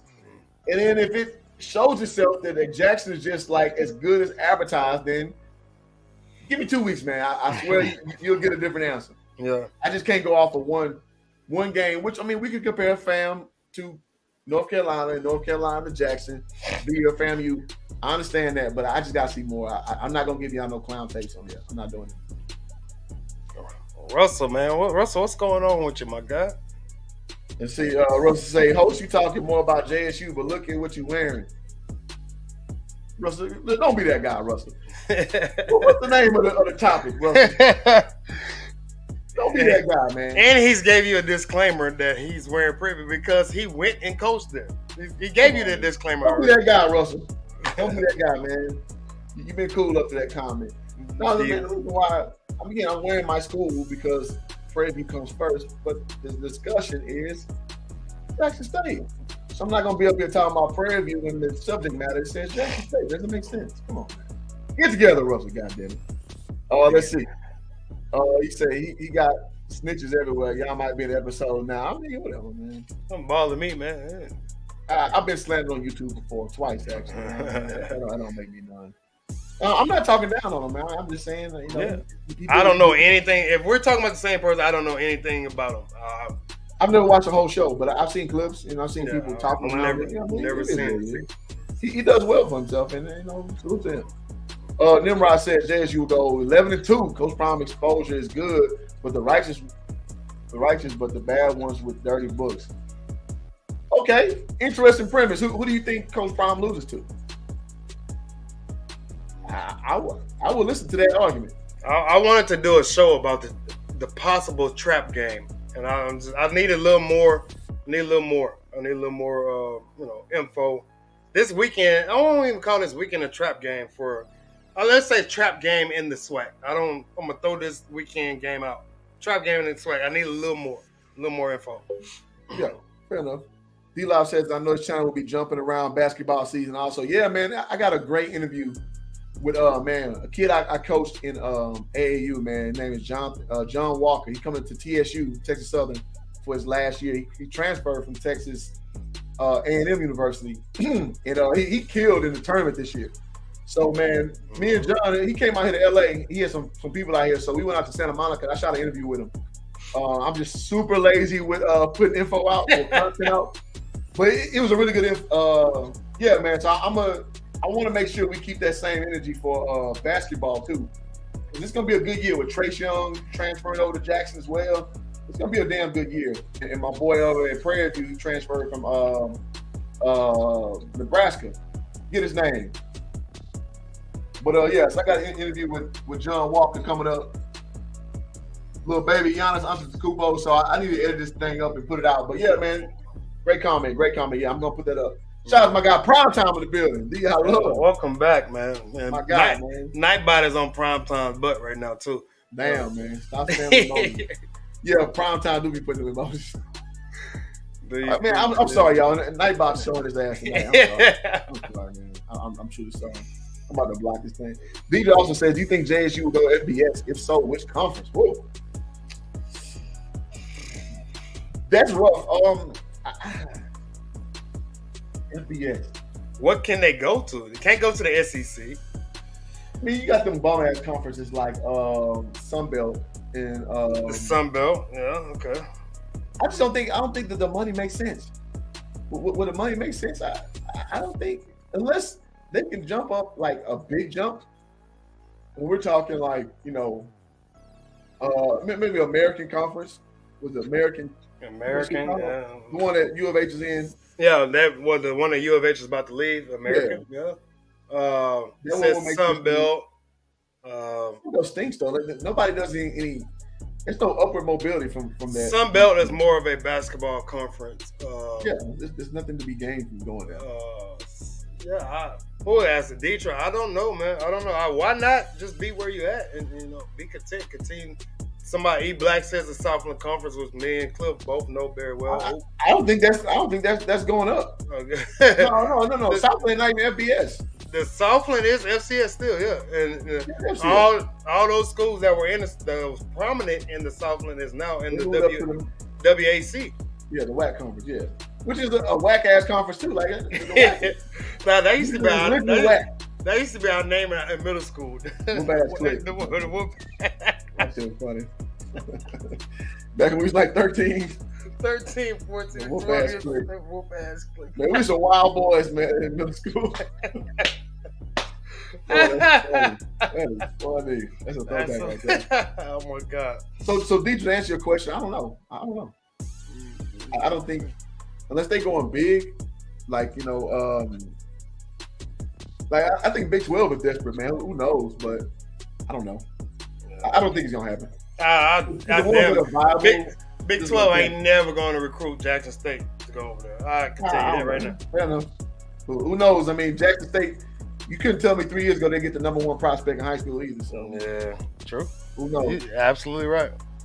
So do you think the NIL will affect HBCUs? Yeah, it's already doing that. Yeah, already doing it. And very. I thought Travis Hunter end up at Jackson State. Believe that.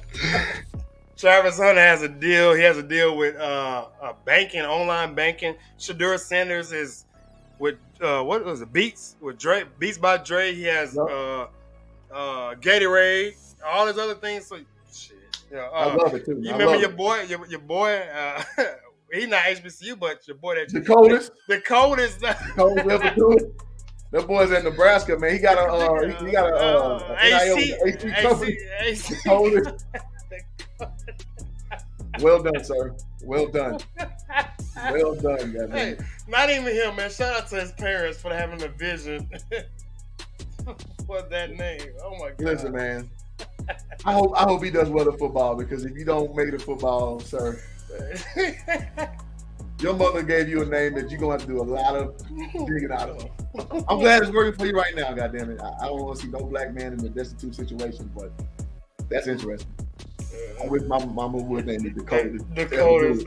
That's funny, dog. The coldest to ever do it. Nah, that's hilarious, man. That's Brian says they should go undefeated, but they will be facing teams that will be giving their best. Absolutely, man. It's easy to punch up. It's hard to punch down sometimes. Yeah. Anything else will be uncivilized, as Charles Barkley would say back in the day. Joseph says, I know the money games are important, but I hate seeing our SWAC teams bottom for a check. Hey, listen. What's the word? Necessary evils, bro. Mm-hmm. Sometimes you gotta take a little lumps to learn how to fight. Yeah, and a lot of these football programs take these money games because they are the ones making the money for majority of the school. Like a lot of these football programs are paying for volleyball, women's basketball. We can throw in men's basketball sometimes. Like at SFA, we had equestrian. Like nobody was going out to watch equestrian, and they shouldn't. And it's not a slight to those, because riding a horse for competition, riding a horse is hard, anyways. But riding a horse for competition wise, harder even though. But you know, football. Man, walking on your hands is hard. So what's it, Title IX? So a lot of these programs are supporting others. So they have to take these money games to get their butt kicked because it's supporting other sports, just the business side of things. Absolutely. Shout out to E-Black said, can we get the likes to 100? Please, man. Y'all get some likes, man. Please. We had 78 likes. Man, y'all doing y'all thing. I appreciate that. 78 likes, 78 viewers. That's a good conversion right there. Great damn question, D-Lob. Good Lord. Okay, what's the question? What we at? It's right below that one, man. That's Nuggets' problem. Nuggets ain't got no marketing team if that ain't happened yet. Man, for real though.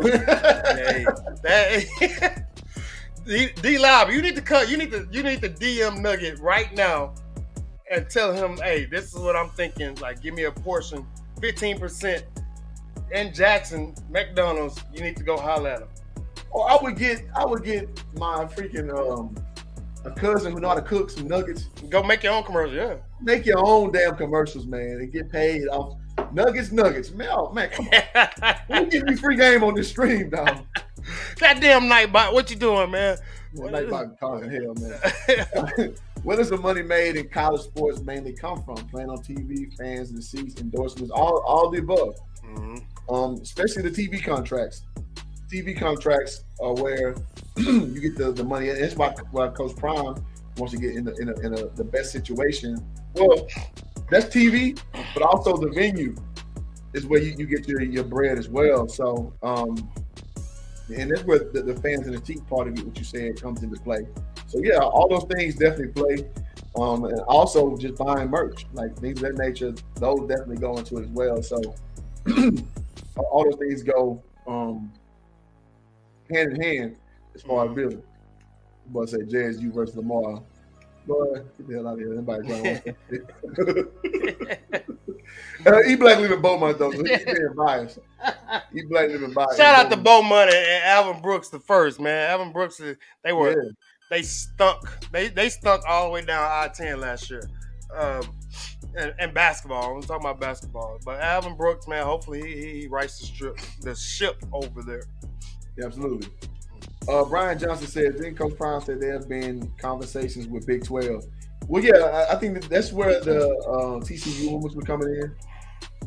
So maybe they're just conflating information. So, man, I just don't see a big jump like that, but who knows? I mean, because to my counterpoint just a second ago, who would have seen Jackson to be where they are right now? Like, I mean, this is again, me being a SWAC guy for over since 2005, so 17 years I've been in the SWAC per se. I wouldn't have been able to see no shit like this. Yeah. This is like what we talk about where it need to be, but as actually being there, I couldn't have imagined it actually coming to fruition. So yeah. I'm putting my guy back up in the background, man. You got the Umar. Dr. Umar, man. Dr. Umar is up for Nightbot, man. Nightbot, I'm trying to figure out what the hell he's doing. So in the words of Umar, donations. You got some donations. You know, Umar been working at school that he ain't put up yet. He put up nothing, Umar, man. I'm out of Umar Johnson, man. S-Class Entertainment says, no, it helps bring light to the SWAC. Yeah, absolutely. Being on these mainstream things. So let's bring it back before we get in the stream. I've not eaten anything yet in this 3 o'clock in California. For real, it's all I've 3 not hours. eaten anything. 3 hours. But no, so the whole thing is, listen, man, when you bring light to something, you're gonna have to expect that it's gonna be bad attention, bad press, ignorant press. That's the word of the day, the word of the stream, ignorant. Ignorance. It's gonna be a lot of ignorant stuff that comes in, and it's gonna weaken the brand a little bit. But you need these entities to help be a vessel to promote the brand that is the SWAC. So with that being said, it's all good in the hood, man. We need these people to keep promoting this, even if it's bad information they're passing, because again, we are the counterbalance. We're the people giving you the real, because we've been doing this for almost 2 years now, over 2 years now. So you take that and appreciate that for what it is, but we know you need that good old puro, that raw cut dope. You come to these streams, and we named the content creators already. Raw Truth Media, here Hoop Jargon, Between the Game Sports, Off Script, CFL Podcast. Jeff Lacey, I think his name. Jeff Lacey, I think is his name. He's another one. Jeff Lacey. You go there, because we've been doing this for a minute. So you're gonna get that real information. Now you get some little flyby guys, then you're gonna get some contrived information that we just want the clicks. But again, you can look at my page. I've been doing this for 2 years. I told you my best video did 27K. It was off of Coach Prime's recruiting class 2 years ago. Yeah. A year ago, rather. I think mine was Coach Prime having NFL scouts on campus. That was like maybe a year and a half ago. So yeah. Absolutely. And listen to what E-Black say. E-Black is a smart guy. He knows things. He said, he's the cash out, man. E-Black knows what he's doing out here, man. That's a smart guy, man. Listen to smart people and you get smart results. He said 15 more likes to 100, man. So yeah, man, we need that 100. Get that 100 done. All right, so D-Lob says, what do you think about the GCAC deal? Why they be shooting shots at the SWAC?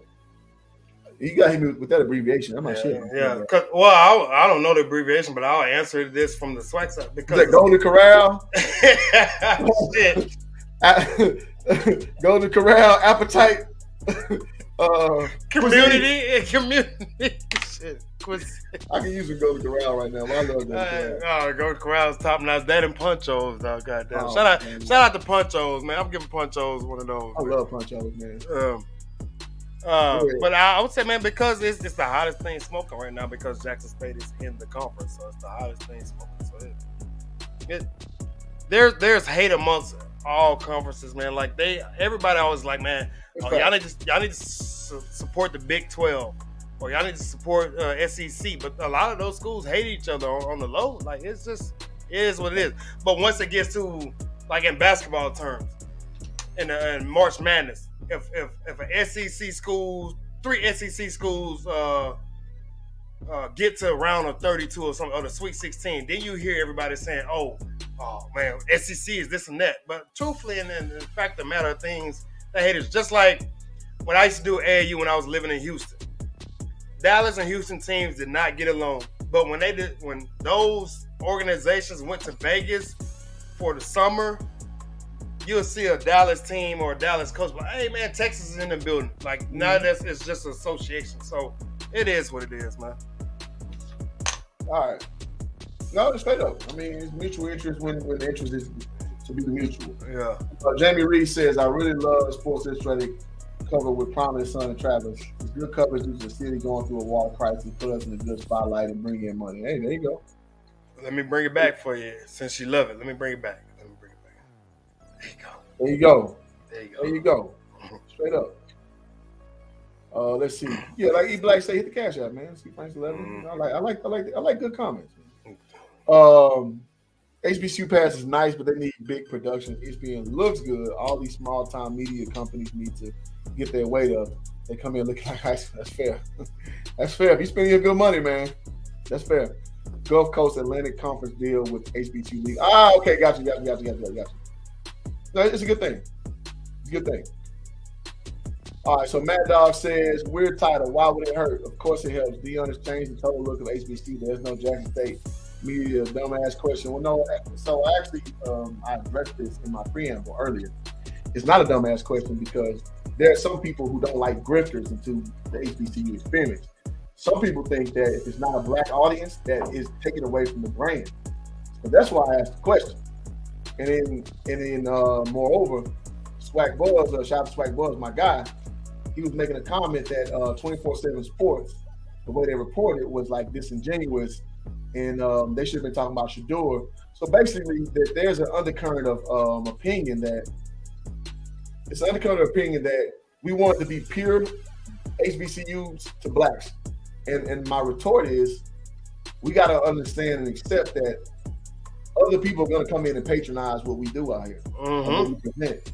So it's a good thing. I understand it's a no-brainer, but there are schools of thought that say that by us bringing in outsiders that we are weakening the product. So that was the premise of the title, and it got you in here. So the goddamn title worked. It worked, absolutely. It is like, if you got to keep your ears to the street. There are plenty Coach Prime, Deion Sanders supporters, Shador supporters, Travis Hunter supporters. But you have to understand there are plenty of people who are not posting all the time or who are not talking about it. They don't want to see this group of young men at Jackson State be successful. So this is why the title is this. Is it hurting or is it helping, man? And in my eyes, I can understand both sides of the spectrum, man. Like, so Mad Dog, I think you kind of took it too literal. Like, that's okay. You took it too hard, but like you said, it got you up in here. So hopefully you go back and watch this entire stream. I'm here to explain though. That's fine. I mean, I'm an HBCU dude, so you can't call me none of this stuff with me clickbait and all that shit. I mean, I know I gotta get you in here, but you know, I'm gonna explain my thesis. And moreover, there's actually people who call. I've seen this in the space of HBCU who call Deion Sanders a grifter. They're saying that he is just taken away from the SWAC and he's not really investing in SWAC. So my notion is not far-fetched. So you can say that, but I'm saying it because I've seen it. So that's all I'm saying, bro. RSC, I think they NIA. What program are you speaking about, brother? Established 87 what's bad about it is the higher-ups that would send the big bags to break things up. Well, yeah, so I kind of explained how some people view it as bad. So that's what I wanted to address with the whole title of the show. That again, I don't agree with that notion. I've actually been very forward-thinking for HBCUs for some time now. And yeah, we got to think forward. To be forward, we got to think forward, and we got to break ourselves from that old line of thinking. So no, I don't agree with the premise, but people do say that, and that's why I made the title what it was. And it got busted in the goddamn stands. Just saying. Yeah. You can make money, they control their own content on what they want to put out to be shown. Or they can. What you can't control is the free market. Free market is independent content creators like ourselves, or just say people from China who basically pirate everything, and they put it out on a different avenue. So that part you can't control. So I mean, it's just because if you watch like every episode of Undisputed and First Take, there's somebody on YouTube who rips everything and just reposts it. Yeah, I've seen that too. Like, and I'm like, dude, how is he still existing? Yeah, they got hundreds of thousands of followers too. 100,000. But there's another guy who does just straight, like I think he's out of Michigan or something like that, and he does just straight highlights. He puts in his title like, this is not for monetization purposes and this and that, but he's able to benefit off of it maybe another way. So I'll get flagged on some videos sometimes. Like, man, that's bullshit. Like, I've done this. I changed the angle. I changed the color and all this other crap, man. Like, but it is what it is. We still trying to figure this crap out. Yeah, I got flagged during the NBA Finals, so I cut that out. I'm trying to get the people what they want, man. This is why y'all hit the donation thing, man, because we're trying to figure out the digital background stuff, the digital scoreboard stuff. I don't even know if I talked to you about that, but I researched that. Well, we can just come up with our own digital backgrounds, our digital scoreboard, and we can get it rock and roll. Not. You froze on us a little bit. I just switched batteries twice, man. We've been up here 3 hours. But the digital scoreboard is something that I've been trying to work on. So once that happens, I'm not putting the game up no more. We're gonna have our own score, our own commentary going. Yeah, go on, share a game on how to do that. So I'm definitely with that. So yeah, man, we 68 deep in here, man. Y'all hit the like button, subscribe button, please. If you like what's going on, you can hit the Cash App. You get the super chat. Shout out to the 2 people who donated to the channel already. Russian bots is in the building too. The who? Russian sex bots is in the building. The sex bots come through. Nightbot is on it. Nightbot is on it though. The first good thing they did all night, snuff that thing out. But anyway, man. So in summation, man, because I gotta eat, man. It's 3 o'clock. I'm not eating anything today. In summation, awesome thing what's going on with Coach Prime. He's giving basically credence to. Well, I'm sorry. He's giving who's I'm looking for. He's giving. I've been talking 3 hours now I can't bring words up. He's giving respect to what we already know the SWAC to be. Us who followed the SWAC before this wave. Credibility. There we go. That's what we're looking for. Mm-hmm. Coach Prime has brought credibility to this HBCU space. And now everybody's catching a wave, whether they are in the know or if they're ignorant. It's a good thing overall. The net gain, you got to take in the positives and the negatives. And the net of it is positive by far. So it's good what's going on, and long live what Coach Prime is doing. I hope other coaches come in and follow suit. And let us not call them copycats for coming and stepping in because Coach Prime was the first. But if we're being real, Coach Prime did it, in my opinion, because of protests and all that stuff that's going on. So it is what it is. Everybody got their motive. But the whole thing is to get a net gain positively for what HBCU sports is and what HBCU sports is about. So it's just going to get to that place where it's going to be in people's households in the forefront. And I got to give Coach Prime all the credit for starting that linchpin to get it towards that direction. Yeah, absolutely, man. Shout out to E Black has been very, very supportive, He's man. been a great moderator, a lot of y'all have been great. Brian Johnson, D-Lob has been, Shout everywhere. Prime Time, Nightbot. Shout out to Nightbot. Shout out to the Nightbot. Nightbot. Deidre, Tierra. Yeah. Just so many people. The slap is in the building. So many people, man. But man, I'm glad you reached out to me. Yeah, absolutely. To get on here, man. my ass hurts. It really, really does. Yeah. Sitting on this family reunion chair that I got right here. So man, like I said, man, y'all make sure y'all follow, everybody that's on here, man, that's putting out positive stuff. Me and my guy Hoop Jargon, we put out great content, so I hope y'all follow. Find us on every social media platform. There you go. And lastly, all right, I'm gonna answer this one last time. Yeah, I saw that too. The topic is kind of ridiculous to me. How can more media coverage be a bad thing? Do we ask that question to SEC teams? Exclamation point! You said it with your chest, goddammit. Well, no, so here's the deal, man. There are some people who have the school of thought that people who are covering the SWAC are not covering it properly, and that the fact that Deion is viewed as a grifter and they view it as bad attention. So I disagree with that vehemently. And there are also people who don't necessarily think Deion's a grifter, but they think the people who cover it are covering it in a negative light. So we are basically cheapening the brand that is SWAC Sports, HBCU Sports, by having them cover it. So my question was, obviously, it was an attention grabber.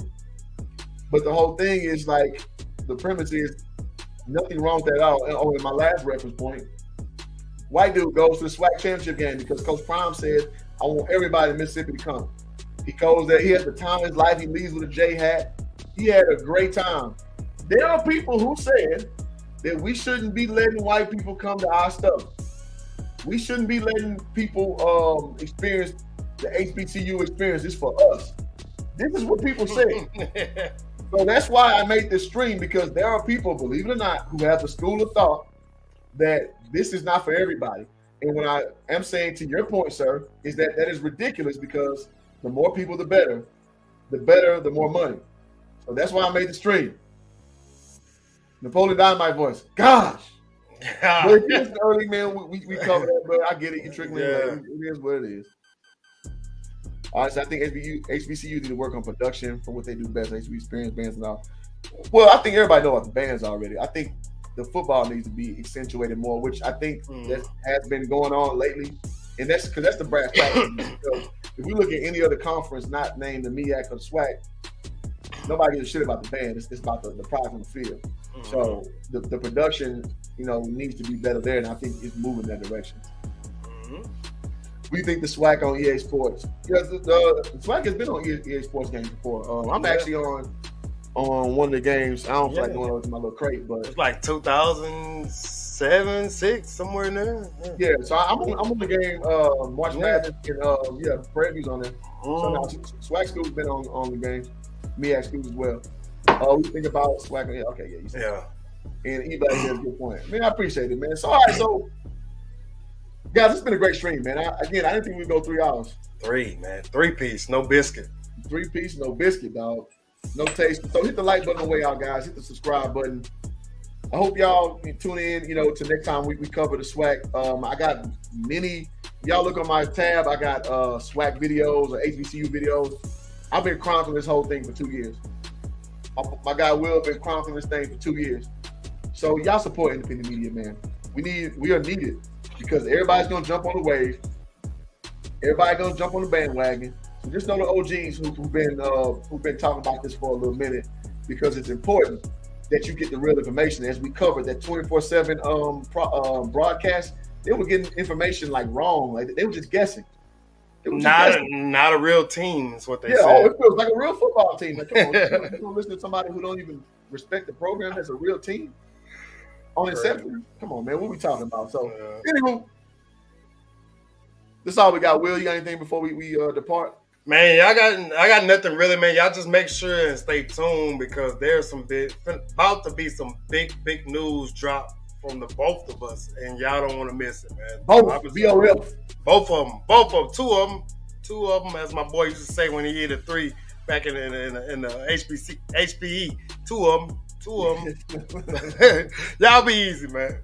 Already, man. So we're gonna let the ball take us home. Thank y'all so much. Hit the like button on the way out. Subscribe if you're new. Thank y'all so much. Hoop. Between the Game Sports, we out. Peace. Shout out to Hoop Jargon, man. I'm gonna add you to the crew, man. This crew called Hoop Jargon. They've been getting at it, man. They the ones that's gonna grill you, man, because they majority are all Houston people. So that's Shout out to Hoop Jargon. Man, I'm here with my man with Hoop Jargon, the best in the game, man. And you know I only let selected few in my circle. And this is the real dude right here. We gonna get down with the get down.